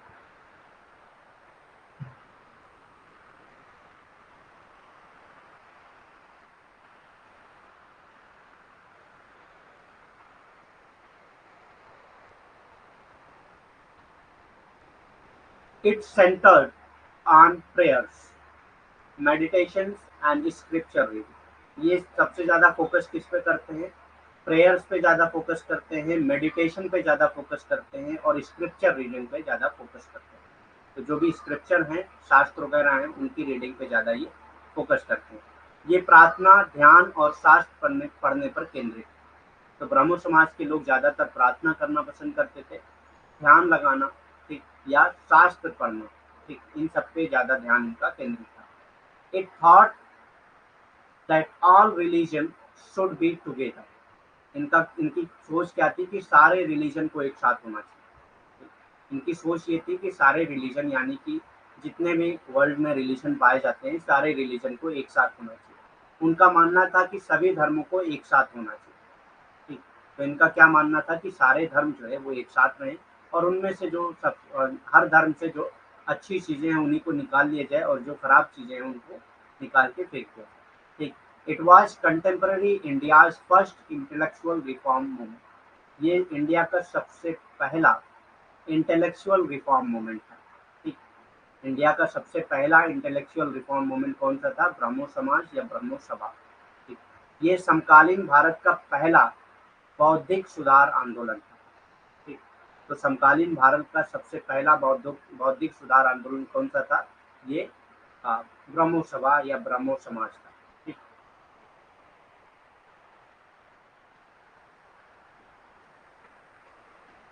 it resulted in growth of rationality and enlightenment in India. ये ज्यादातर किस पे फोकस करते थे? रेशनैलिटी को बढ़ावा देते थे। रेशनैलिटी मतलब रीजन को। ठीक, इस हर चीज का एक रीजन होता है। एंड इनलाइटमेंट इन इंडिया, और जो है इनलाइटमेंट पे ज्यादा फोकस करते थे, which added the nationalist cause indirectly. ठीक, जिसकी जो मतलब इनडायरेक्टली नेशनलिस्ट की वजह बनते हैं। ठीक, इसके परिणाम स्वरूप भारत में तर्क संगता और प्रबोधन का विकास हुआ। ठीक, तो इसी की वजह से, ब्रह्मो समाज की वजह से ही भारत में तर्क संगतता और प्रबोधन का विकास हुआ, जिसे राष्ट्रवादी कारण को अप्रत्यक्ष रूप से सहायता प्रदान की। तो इस वजह से जो है राष्ट्रवादी यानी कि नेशनलिस्ट का डेवलपमेंट हुआ। ठीक, इसी ब्राह्मण समाज की वजह से, क्योंकि ये ज़्यादातर जो है तर्क पे फोकस करते हैं, प्रबोधन पे फोकस करते हैं। ठीक, दूसरा मूवमेंट आता है डिसेबिलिटी राइट मूवमेंट, विकलांगता अधिकार आंदोलन। डिसेबिलिटी राइट मूवमेंट यानी कि विकलांगता अधिकार आंदोलन। The evolution of disability right movement DRM in India spans over 4 decades. Voices began demanding the right of people suffering from disabilities in early 1970s। तो 1970s से ही जो लोग जो है डिसेबल लोग थे, डिसेबल किसको कहते हैं? जो किसी तरह की डिसेबिलिटी से पीड़ित हो, चाहे हाथ ना हो, पैर ना हो, मतलब किसी भी तरह की फिजिकल डिसेबिलिटी हो सकती है, विजुअल डिसेबिलिटी हो सकती है। ठीक, किसी भी तरह की इंटेलेक्चुअल डिसेबिलिटी हो सकती है। तो जो भी डिसेबिलिटी से पीड़ित थे, उन्होंने अपनी आवाज़ उठाई और अपने राइट की डिमांड करना शुरू किया। ठीक, और ये तकरीबन 4 डिकेड से चलती है, 40 साल पहले। डिकेड्स किसको कहते हैं? 10 साल को। तो 4 डिकेड्स मीन 40 साल। भारत में डिसेबिलिटीज राइट मूवमेंट डीआरएम का विकास 4 दशकों में हुआ था। 1970 के दशक की शुरुआत में आवाजें विकलांग लोगों के अधिकारों की मांग करने लगे। तो विकलांग लोग जो थे वो अपने अधिकार की मांग करने लगे थे। कब से? 1970 के दशक से ही। ठीक। तो डिसेबिलिटी राइट मूवमेंट कब से शुरू हुआ था? 1970।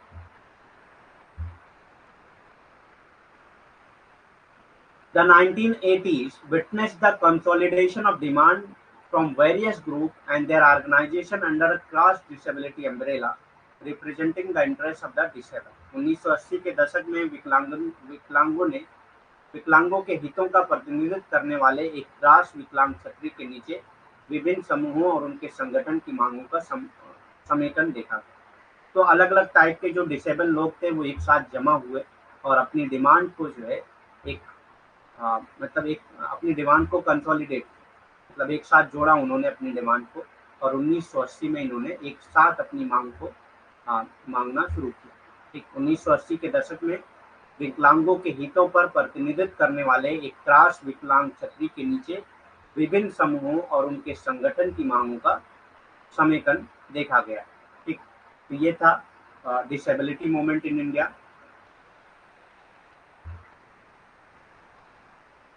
Many NGOs started operating in the disability sector। बहुत सारी NGOs यानी कि नॉन गवर्नमेंट ऑर्गेनाइजेशन जो है वो डिसेबिलिटी सेक्टर में काम करना शुरू कर दी। This decade and this subsequently provided further moment to DRM. और इसने जो है मोमेंटम को मतलब डीआरएम का यानी कि डिसेबिलिटी राइट मोमेंट को जो है और मोमेंटम दिया, मतलब और बढ़ावा दिया। Many NGOs started operating in the disability sector. और बहुत सारी NGOs जो है वो डिसेबिलिटी सेक्टर में काम करना शुरू की इस डिकेड में, और सब्सिक्वेंटली यानी कि धीरे धीरे जो इन्होंने डीआरएम के मोमेंटम को और बढ़ाया। इस दशक के दौरान कई एनजीओ ने विकलांगता क्षेत्र में काम करना शुरू कर दिया। तो बहुत सारी एनजीओ ने जो है विकलांगता क्षेत्र में काम करना शुरू कर दिया और इसके बाद में डीआरएम को और गति प्रदान की, यानी कि विकलांगता जो है उनके राइट का जो आंदोलन था उसको और भी गति प्रदान की, उसको और बढ़ावा दिया एनजीओ वगैरह। ठीक।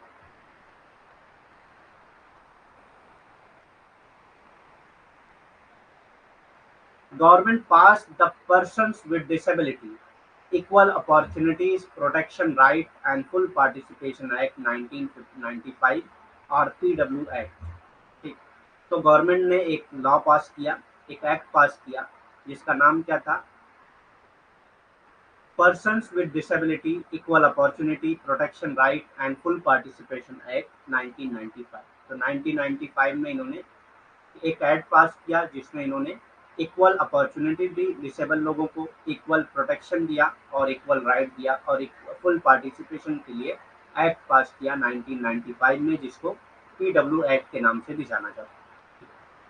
सरकार ने विकलांग व्यक्ति समान अवसर अधिकारों का संरक्षण और पूर्ण भागीदारी, तो विकलांग को समान अवसर देने के लिए, विकलांग के अधिकारों को बचाने के लिए, उसका संरक्षण करने के लिए और पूर्ण भागीदारी को सुनिश्चित करने के लिए इन्होंने एक अधिनियम पास किया। कब? 1995 में, जिसको पीडब्ल्यूडी अधिनियम भी कहा जाता है। बाकी हम लोगों ने विकलांग से रिलेटेड जो भी एक्ट पास हुए हैं पिछले क्लासेज में पढ़ चुके हैं, वो सारी आप जो भी स्लाइड्स हैं वो आप फिर से पढ़ सकते हैं, जो भी पीडीएफ है वो पढ़ सकते हैं फिर से। ठीक। इसीलिए बहुत डीप में नहीं जा रहे हैं क्योंकि जितने लॉज हैं रिलेटेड टू डिसेबिलिटी वो हम लोग पढ़ चुके हैं पहले की क्लासेस में।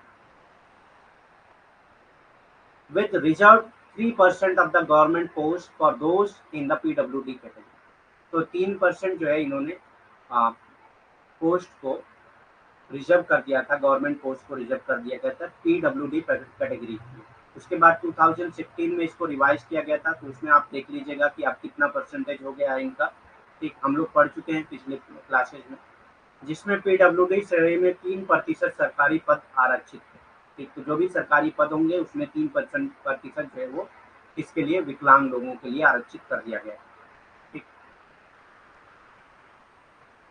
लेकिन 2016 में इसको संशोधित किया गया, एक नया लॉ पास किया गया था उस लॉ को आप लोग पढ़ लीजिएगा, क्योंकि उसमें परसेंटेज बढ़ाए गए हैं, डिसेबिलिटी की जो कैटेगरीज हैं वो सब भी बढ़ाई गई हैं।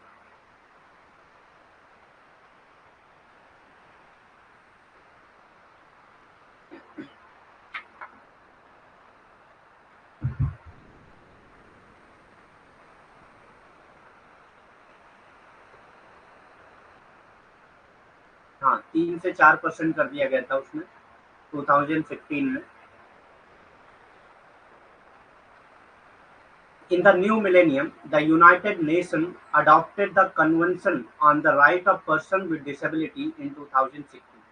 तो न्यू मिलेनियम में जो है यूनाइटेड नेशन ने जो है एक कन्वेंशन अडॉप्ट किया था, इसके ऊपर right of person with disabilities के ऊपर एक कन्वेंशन इन्होंने अडॉप्ट किया था यूनाइटेड नेशन ने। कब किया था? 2006 में। India signed and ratified the convention in 2007, और इंडिया ने इस पे साइन किया था इस कन्वेंशन में, और इसकी जो है पुष्टि की थी कब? 2007 में। ठीक, तो 2006 में ये कन्वेंशन जो है पास हुआ था, अडॉप्ट किया गया था, लेकिन 2007 में इंडिया ने इसमें साइन किया।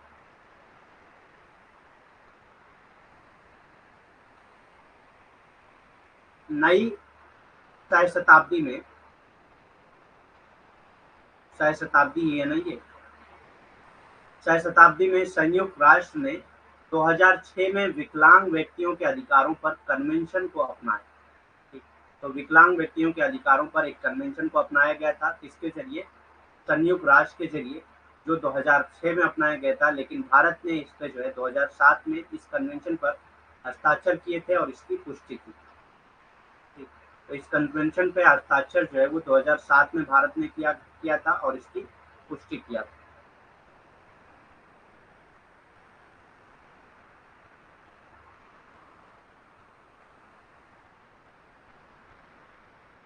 By 2012, the Union Government of India came up with a disability bill। 2012 में जो है यूनियन गवर्नमेंट जो थी इंडिया की, उन्होंने एक डिसेबिलिटी बिल को पास किया। ठीक, 2012 तक भारत की केंद्र सरकार एक विकलांगता विधेयक लेकर आई। ठीक, और 2016 में जो है इन्होंने एक नया एक्ट पास किया, नया बिल पास किया। The right of person with disabilities bill 2016 was pass by both houses of the parliament.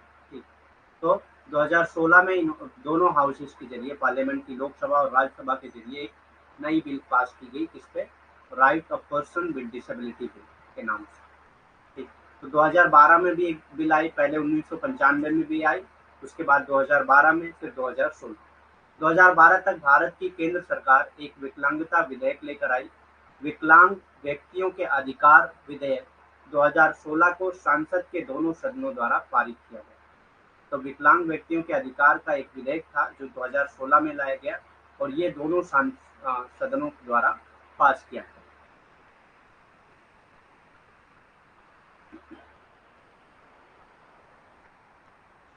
Next moment आता है religious moment in India. Bharat में धार्मिक आंदोलन।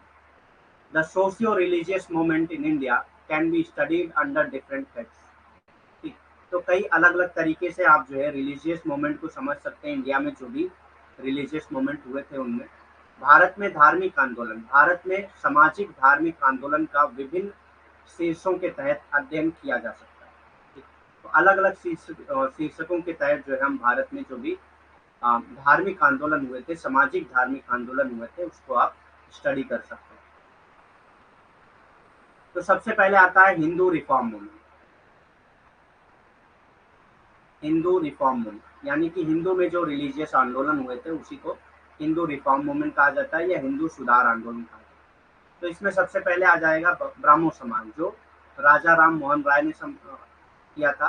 तो ये हम लोग पढ़ चुके हैं, थोड़ा और डिटेल में पढ़ते हैं इसको। राजा राम मोहन राय द्वारा ब्राह्मो समाज शुरू किया गया था। कब शुरू किया गया था ये सब हम लोग पढ़ चुके हैं। इन 1828 फाउंडेड ब्राह्मो सभा which was later renamed Brahmo समाज। तो ये आइडियोलॉजिकल मूवमेंट के साथ साथ रिलीजियस मूवमेंट भी है। ठीक, इसीलिए मैंने इसको दोनों में रखा है ताकि आप कंफ्यूज ना हो। ये आइडियोलॉजिकल मूवमेंट के साथ साथ रिलीजियस मूवमेंट भी है, सोशियो रिलीजियस मूवमेंट भी है। ठीक, इन 1828 फाउंडेड ब्राह्मो सभा विच वाज लेटर रिनेम्ड ब्राह्मण समाज, जो बाद में इसका नाम रख दिया गया ब्राह्मण समाज। 1828 में ब्राह्मो सभा की स्थापना की गई जिसे बाद में ब्रह्मो समाज नाम रख दिया गया। इसके कास्ट क्या थे? The Brahmo Samaj made an effort to reform the Hindu religion by removing abuses and basing it on the worship of one God and on the teaching of the Vedas and Upanishad। तो ब्रह्मो समाज ने क्या कोशिश की थी?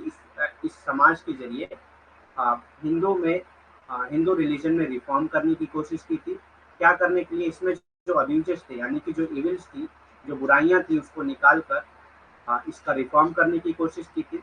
और इन्होंने जो है एक गॉड की पूजा, एक गॉड की वर्शिप करने के लिए जो है ये लोगों को उकसाते हैं।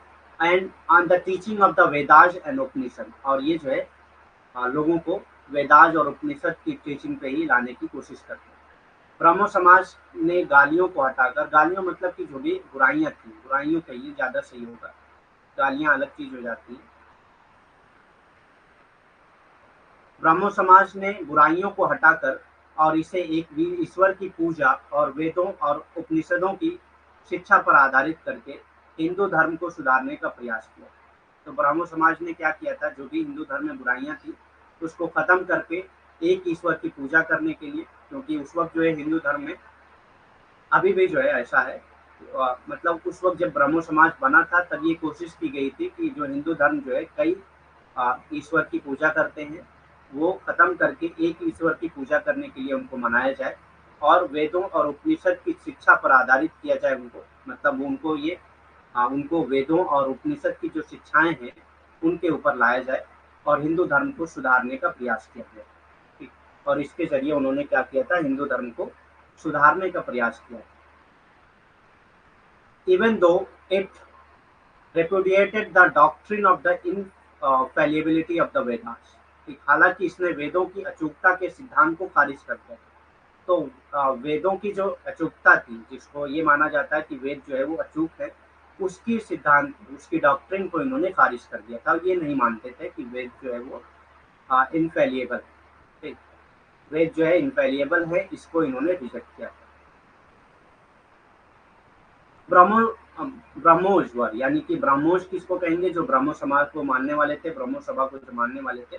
तो Brahmoj were basically oppose to आइडियलेट्री, आइडल्ट्री। तो मतलब मूर्ति पूजा, आइडल्ट्री मतलब मूर्ति पूजा को ये अपोज करते हैं। एंड सुपरस्टिशियस प्रैक्टिसेस, और जो भी सुपरस्टिशियस प्रैक्टिसेस जो है उनको भी ये खारिज करते हैं, इसको अपोज करते हैं। जो रिचुअल्स होते हैं हिंदू समाज में, जो भी रिचुअल्स होते हैं, ठीक, जो आ, प्रथाएं होती हैं, वो सबको ये रिजेक्ट करते हैं। In fact to the entire Brahmanical system, और ये पूरा पूरा जो ब्राह्मणिकल सिस्टम है उसको रिजेक्ट करते हैं, उसको अपोज करते हैं। ठीक, ब्रह्मोस मूल रूप से मूर्ति पूजा और अंधविश्वासी प्रथाओं, तो मूर्ति पूजा और अंधविश्वासी प्रथाएं जो है और कर्मकांड जो है उनका विरोध करते हैं, और वास्तव में ये पूरे ब्राह्मणवादी की व्यवस्था का ही विरोध करते हैं।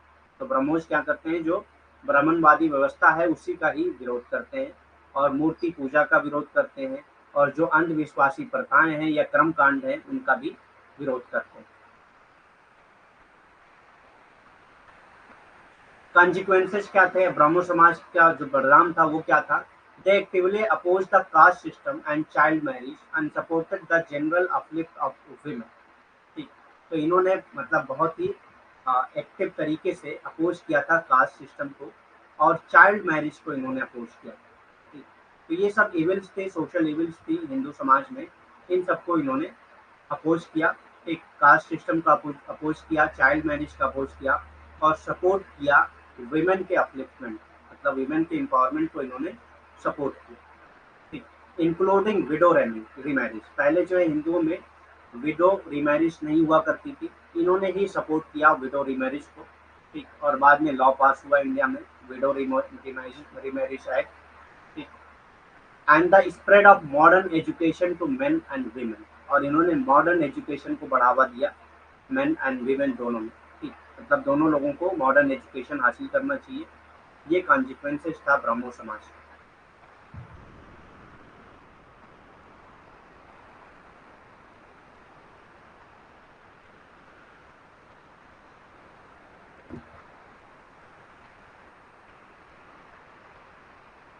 नतीजे क्या थे इस ब्राह्मण समाज के? उन्होंने जाति व्यवस्था और बाल विवाह का सक्रिय रूप से विरोध किया। ठीक, तो जाति व्यवस्था और बाल विवाह का इन्होंने सक्रिय रूप से विरोध किया कि बाल विवाह नहीं होना चाहिए और जाति व्यवस्था को खत्म किया जाना चाहिए। और विधवा पुनर्विवाह सहित महिलाओं के समान उत्थान और पुरुषों और महिलाओं के लिए आधुनिक शिक्षा के प्रसार का समर्थन किया। और ये चाहते थे कि महिलाओं का जो है वो आ, समान उत्थान हो और पुरुषों और महिलाओं को जो है आधुनिक शिक्षा हासिल करना चाहिए और विधवाओं का जो है पुनर्विवाह कराना चाहिए। ठीक, पहले जो है विधवा अगर हो गई हैं तो उनका पुनर्विवाह नहीं होता था, तो विधवा के पुनर्विवाह के लिए इन्होंने कोशिश की। ठीक, और ये बोला कि विधवा का जो है वो पुनर्विवाह होना चाहिए। The Brahmo tradition of Raja Ram Mohan Rai was carried forward after 1843. 1843 के बाद जो है ब्राह्मण समाज को राजा राम मोहन राय के बाद किसने शुरू किया था, किसने आगे बढ़ाया था? ये देवेंद्र नाथ टैगोर ने आगे बढ़ाया। ठीक, देवेंद्र नाथ टैगोर ने राजा राम मोहन राय के मूवमेंट को आगे बढ़ाया था। एंड आफ्टर 1866 और 1866 के बाद यानी कि 1843 से 1866 तक देवेंद्र नाथ टैगोर ने चलाया था और 1866 के बाद केशव चंद्र सेन ने चलाया। केशव चंद्र सेन ने चलाया। राजा राम मोहन राय की ब्रह्मो परंपरा को 1843 के बाद देवेंद्र टैगोर ने और 1866 के बाद केशव चंद्र सेन ने आगे बढ़ाया। मतलब कि जब राजा राम मोहन राय के बाद जो है ब्राह्मण समाज को देवेंद्र टैगोर ने चलाया था 1843 से 1866 तक, लेकिन 1866 के बाद इसको जो है आगे किसने बढ़ाया? केशव चंद्र सेन ने आगे बढ़ाया। तत्वबोधिनी सभा एंड आदि ब्रह्मो समाज बाई टैगोर। तत्वबोधिनी सभा एंड आदि ब्रह्मो समाज बाई टैगोर। टैगोर के द्वारा जो है ये हिंदू रिफॉर्म आंदोलन चलाया गया था जिसका नाम था तत्वबोधिनी सभा या आदि ब्रह्मो समाज की भी कहा जाता है।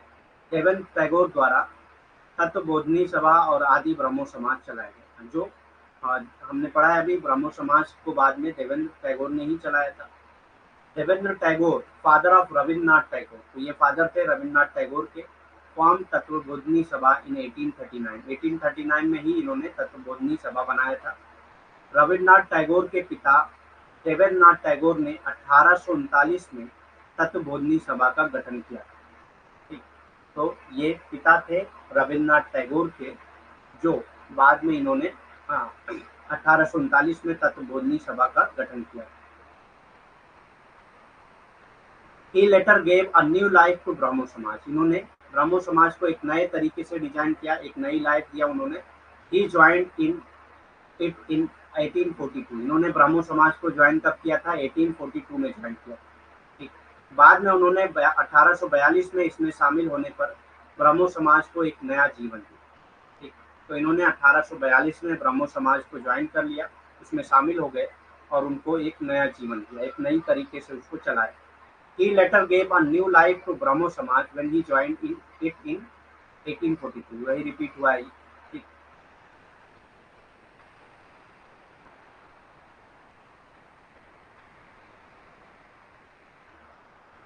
He devoted himself to the systematic study of India's past with a rational outlook। ठीक, तो इन्होंने अपने आप को जो है इंडिया के जो पास्ट है उसकी स्टडी करने के लिए अपने आप को लगाया था, उस इसके साथ रेशनल आउटलुक के साथ। ठीक, उन्होंने खुद को तर्क संगत दृष्टिकोण के साथ भारत के अतीत के व्यवस्थित अध्ययन के लिए समर्पित कर दिया था। तो वो क्या कर रहे थे? भारत का जो अतीत है उसका एक व्यवस्थित अध्ययन कर रहे थे। किस दृष्टिकोण के साथ? तर्क संगत दृष्टिकोण के साथ। ही प्रोपोगेटेड रॉयस आइडियाज। इन्होंने राजा राम मोहन राय की आइडिया को प्रोपोगेट किया, उसका प्रचार प्रसार किया। ठीक, उन्होंने राय के विचारों का प्रचार किया। ठीक, उन्होंने राजा राम मोहन राय के जो विचार थे उसका प्रचार किया।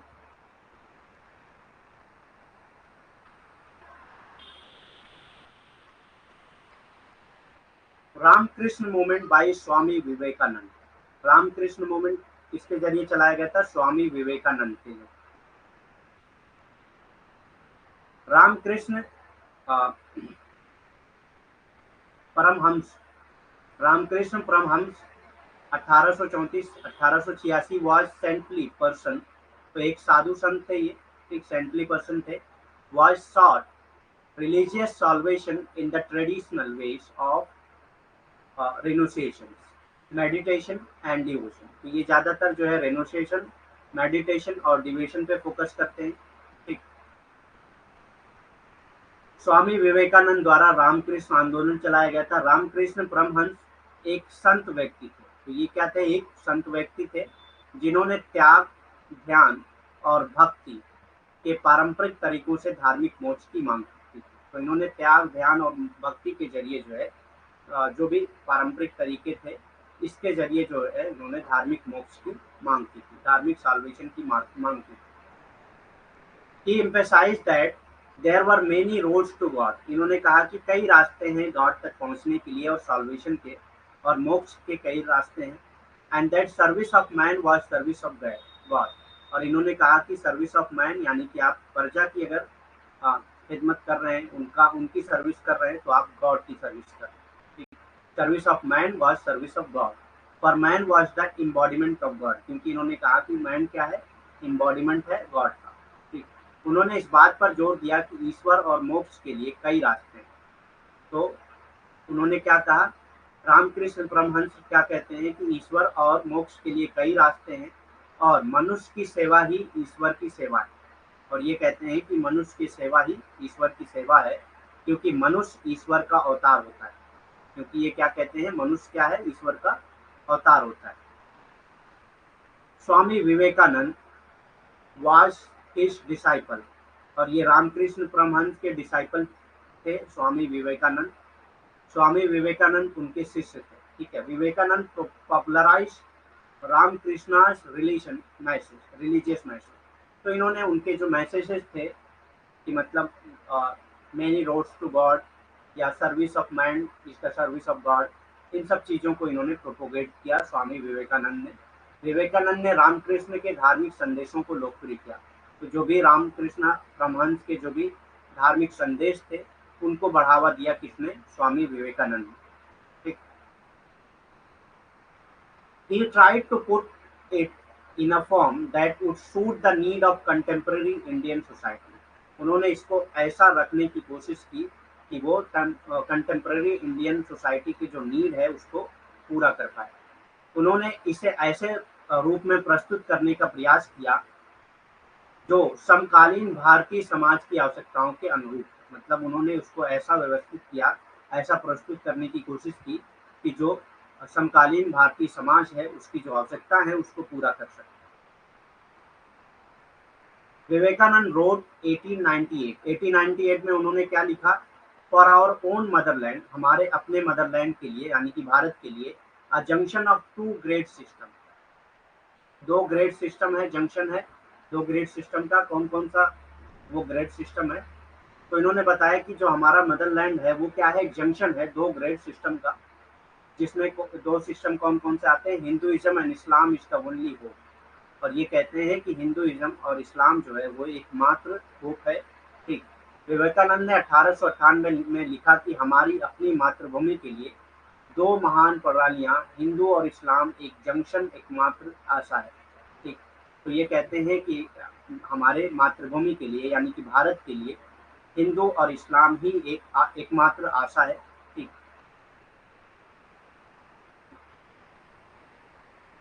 At the same time, he was convinced of the superior approach of the Indian philosophical tradition।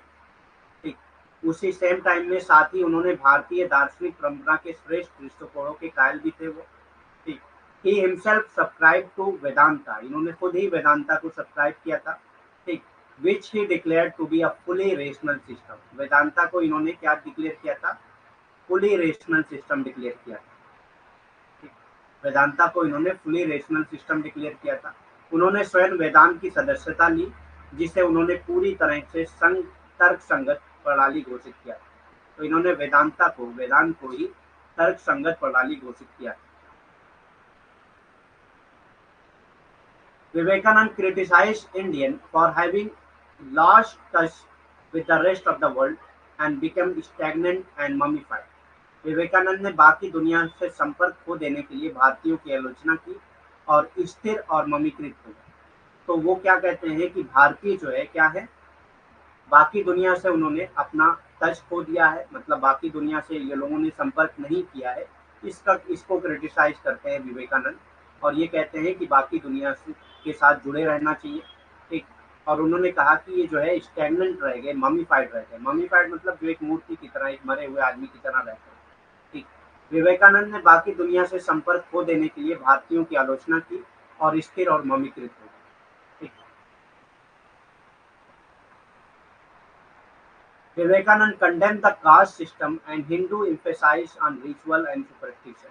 ये भी कास्ट सिस्टम को जो है क्रिटिसाइज करते हैं, उसको मतलब उसकी निंदा करते हैं, और जो भी रिचुअल्स या सुपरस्टिशंस हैं उनकी निंदा करते हैं। ठीक।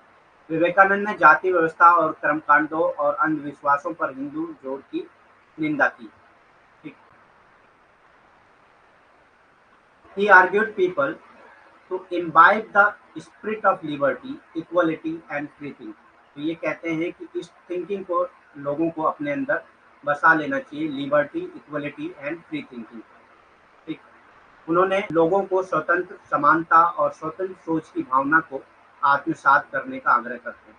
तो स्वतंत्रता, समानता और स्वतंत्र सोच की भावना को आत्मसात करने का आग्रह करते हैं Swami Vivekananda. Vivekananda was a great humanist. ये एक ग्रेट ह्यूमनिस्ट थे। सॉफ्ट बाय द पॉवर्टी, ये जो है गरीबी से बहुत दुखी थे। मिजररी और suffering of common people of the country, इन सब से जो है वो बहुत दुखी थे। मतलब जो लोग मतलब आम लोग जो है जिस मुसीबत का सामना कर रहे थे, मिजरी, पॉवर्टी, इन सब से बहुत दुखी थे वो। विवेकानंद एक महान मानववादी थे।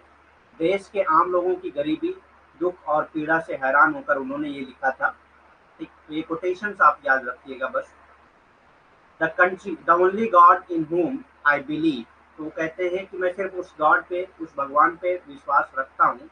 The sum total of all soul, मतलब वो सोल पे बिलीव करते हैं, मतलब लोगों के प्राण को ही वो लोग वो जो है गॉड मानते हैं। एंड एबव ऑल, और उसके ऊपर जो है my God the weak, my God the afflicted, my God the poor of all races, इन सबको वो गॉड मानते हैं।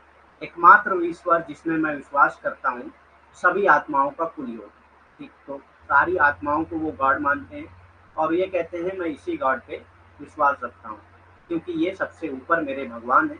मेरे भगवान दुष्ट, मेरे भगवान पीड़ित, मतलब जो दुष्ट लोग हैं, जो पीड़ित लोग हैं, और जो मेरे भगवान सभी जातियों के गरीब।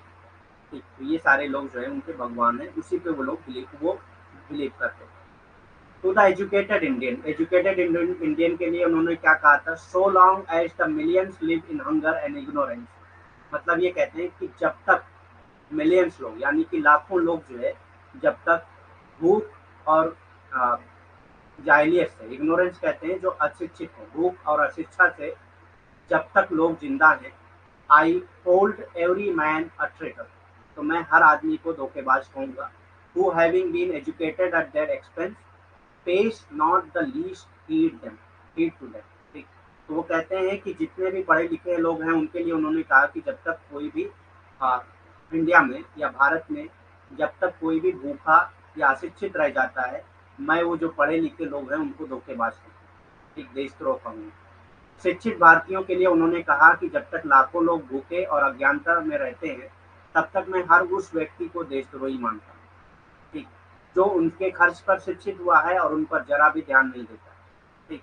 तो जितने भी शिक्षित लोग हैं उनके बारे में उन्होंने कहा कि मैं इन लोगों को देशद्रोही मानता हूँ, क्योंकि अगर देश में जो है भूख से लोग मर रहे हैं या अज्ञानता है, तो मैं ये मानता हूँ कि इन्होंने उनके खर्चे पर जो है शिक्षा हासिल की और उनके ऊपर ध्यान नहीं दे रहे हैं, इस वजह से मैं उनको देशद्रोही मानता हूँ। ठीक। In 1897 में Vivekananda founded Ramakrishna Mission to carry out humanitarian relief and social work. तो ह्यूमैनिटेरियन रिलीफ और सोशल वर्क के लिए इन्होंने रामकृष्ण मिशन बनाया था, तब 1897 में। It thus laid emphasis on social good and social service, ये ज़्यादातर सोशल गुड और सोशल सर्विस पे ज़्यादा एम्फेसिस डालते हैं।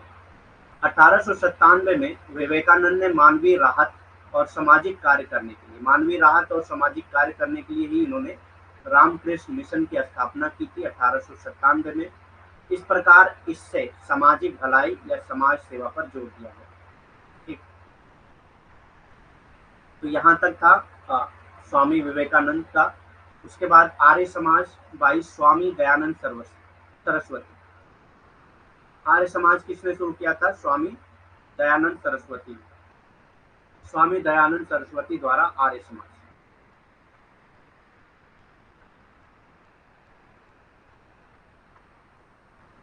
ठीक है, आर्य समाज करके हम लोग खत्म करते हैं।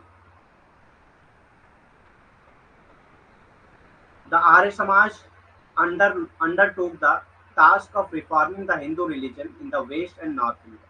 तो इन्होंने जो है हिंदू रिलीजन के रिफॉर्म के लिए वेस्ट और नॉर्थ इंडिया में अपना काम शुरू किया था। ठीक, आर्य समाज ने पश्चिम और उत्तर भारत में हिंदू धर्म के सुधार का बीड़ा उठाया। तो पश्चिम और उत्तर भारत में, ये याद रखिएगा कि आर्य समाज कहाँ का था? पश्चिम और उत्तर भारत का। It was founded in 1875 by Swami Dayanand Saraswati. ये कब बना था? 1875 में बना था। किसने बनाया था? स्वामी दयानंद सरस्वती ने बना। इसकी स्थापना 1875 में स्वामी दयानंद सरस्वती ने की थी। Swami Dayanand believed that selfish and ignorant priest has perverted Hindu religion with the aid of Puranas, which he said were full of false teaching। Swami Dayanand का मानना था कि स्वार्थी और अज्ञानी पुजारियों ने पुराणों की सहायता से हिंदू धर्म को विकृत कर दिया। मतलब इन्होंने जो है हिंदू धर्म को बर्बाद कर दिया है। किसकी सहायता से? पुराणों की सहायता से। कौन से लोगों ने बर्बाद किया? जो ऐसे प्रीस्ट, ऐसे साधु संत जो सेल्फिश थे, जो अज्ञानी थे। ठीक, जो सेल्फिश थे, स्वार्थी थे और अज्ञानी थे, इन्होंने ही हिंदू धर्म को बर्बाद कर दिया है। किसके जरिए? किसकी हेल्प से? पुराणास की हेल्प से, पुराणों की हेल्प से। ठीक, हिंदू धर्म को विकृत कर दिया था, जो उन्होंने कहा झूठी शिक्षाओं से भरे हुए हैं। तो ये पुराणास जो है, यानी कि पुराण जो है, वो झूठी शिक्षाओं से भरे हुए हैं, ये कहते हैं Swami Dayanand Saraswati. For him own inspiration, Swami Dayanand went to the Vedas, which he considered infallible। ठीक, तो ये क्या है? अपने इंस्पिरेशन के जरिए वो वेदा की तरफ जाते हैं, जिसको वो इनफैलिएबल कंसीडर करते हैं कि वेदा जो है वो इनफैलिएबल है। Being the inspired word of God, इसको ये कहते हैं कि ये इंस्पायर्ड वर्ड ऑफ गॉड है। And as the fountain of the knowledge, और ये फाउंटेन है इसका नॉलेज। अपने स्वयं की प्रेरणा के लिए स्वामी दयानंद वेदों के पास गए, जिसे उन्होंने अचूक माना। तो इसको इन्होंने अचूक माना था। ठीक, ईश्वर का, जैसे जिसको जो है ब्रह्मो समाज जो है रिजेक्ट करते हैं।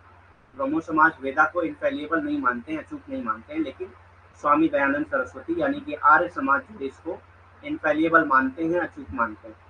ईश्वर का प्रेरित शब्द है, ये कहते हैं वेदा क्या है? ईश्वर का प्रेरित शब्द है और सभी ज्ञान का स्रोत है। और सभी ज्ञान का क्या है? ये स्रोत है। Some of Swami Dayanand's followers later started a network of school and colleges in the country। तो इनके जो कुछ डिसाइपल थे, जो इनके जो है मानने वाले लोग थे, इनके फॉलोअर जो थे, उन्होंने जो है स्कूल शुरू किया, कॉलेजेस शुरू किया कंट्री में। तो impart education on western line के एजुकेशन को फैलाने के लिए स्वामी दयानंद के कुछ अनुयायियों ने बाद में पश्चिमी तर्ज पर, यानी कि वेस्टर्न एजुकेशन के तर्ज पर, इन्होंने शिक्षा प्रदान करने के लिए देश में स्कूल और कॉलेजों का नेटवर्क शुरू किया। तो देश में स्कूल और कॉलेजों का नेटवर्क शुरू किया था।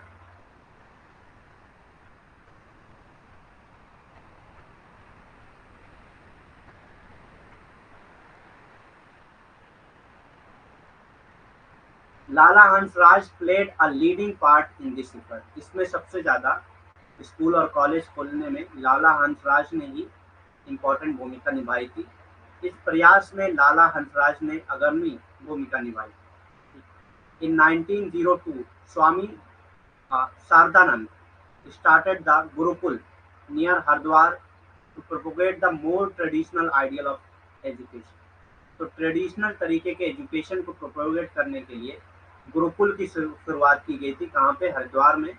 किसने शुरू किया था? स्वामी श्रद्धानंद ने स्टार्ट किया था इसको 1902 में। 1902 में स्वामी श्रद्धानंद ने शिक्षा के अधिक पारंपरिक आदर्शों का प्रचार करने के लिए, तो शिक्षा के अधिक जो पारंपरिक आदर्श हैं उसका प्रचार करने के लिए इन्होंने 1902 में हरिद्वार के पास गुरुकुल की शुरुआत की। तो ये भी पूछ सकता है गुरुकुल की शुरुआत किसने की थी? तो स्वामी श्रद्धानंद ने की। One of Arya Samaj's objective was to prevent the conversion of Hindu to other religion. तो एक मेन ऑब्जेक्टिव क्या था आर्य समाज का? जो हिंदू जो है कन्वर्ट हो रहे थे दूसरे रिलीजन में, उनको रोकना। ठीक। One of Arya Samaj objective was to prevent the conversion of Hindu to other religion. Arya Samaj के उद्देश्यों में से एक उद्देश्य ये भी था कि हिंदुओं को अन्य धर्म में परिवर्तन होने से रोकना। हिंदू समाज का रिफॉर्म ऐसा करना कि लोग जो है हिंदू समाज को ही अच्छा समझने लगे और इससे कन्वर्ट होकर जो है दूसरे रिलीजन में ना जाए। This lead it to start crusade against other religion. इसने इसे अन्य धर्मों के खिलाफ धर्म युद्ध शुरू करने को प्रेरित किया। तो ये क्या करते हैं? दूसरे धर्म के खिलाफ धर्म युद्ध शुरू करने के लिए प्रेरित करते हैं। ठीक। इसने अन्य धर्मों के खिलाफ धर्म युद्ध करने के लिए प्रेरित किया था। The crusade became a contributory factor in the growth of communalism in India in 20th century।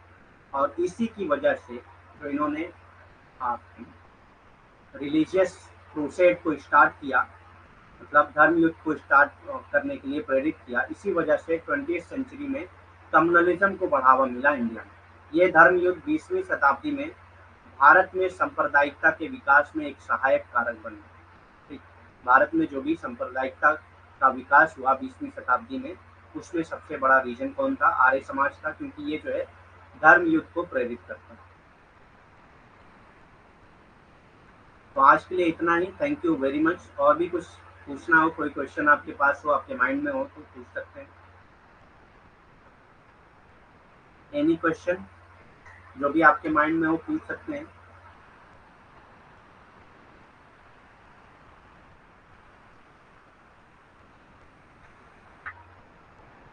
तो इन सबको, ये जो चीजें हैं, ये सबको बहुत ज्यादा डीप में आपको नहीं पढ़ना है, बस आपको एक बार पढ़ लेना है। आपके माइंड में डेट, ईयर या मतलब जो भी उसके फाउंडर हैं वो सारी चीजें याद रहें, बस बहुत ज्यादा डिटेल में नहीं पढ़ना है इसको।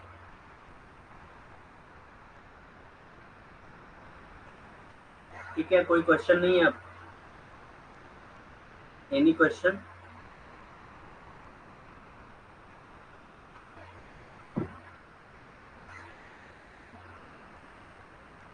ठीक है, फिर लीव करते हैं। Thank you very much. Have a nice day.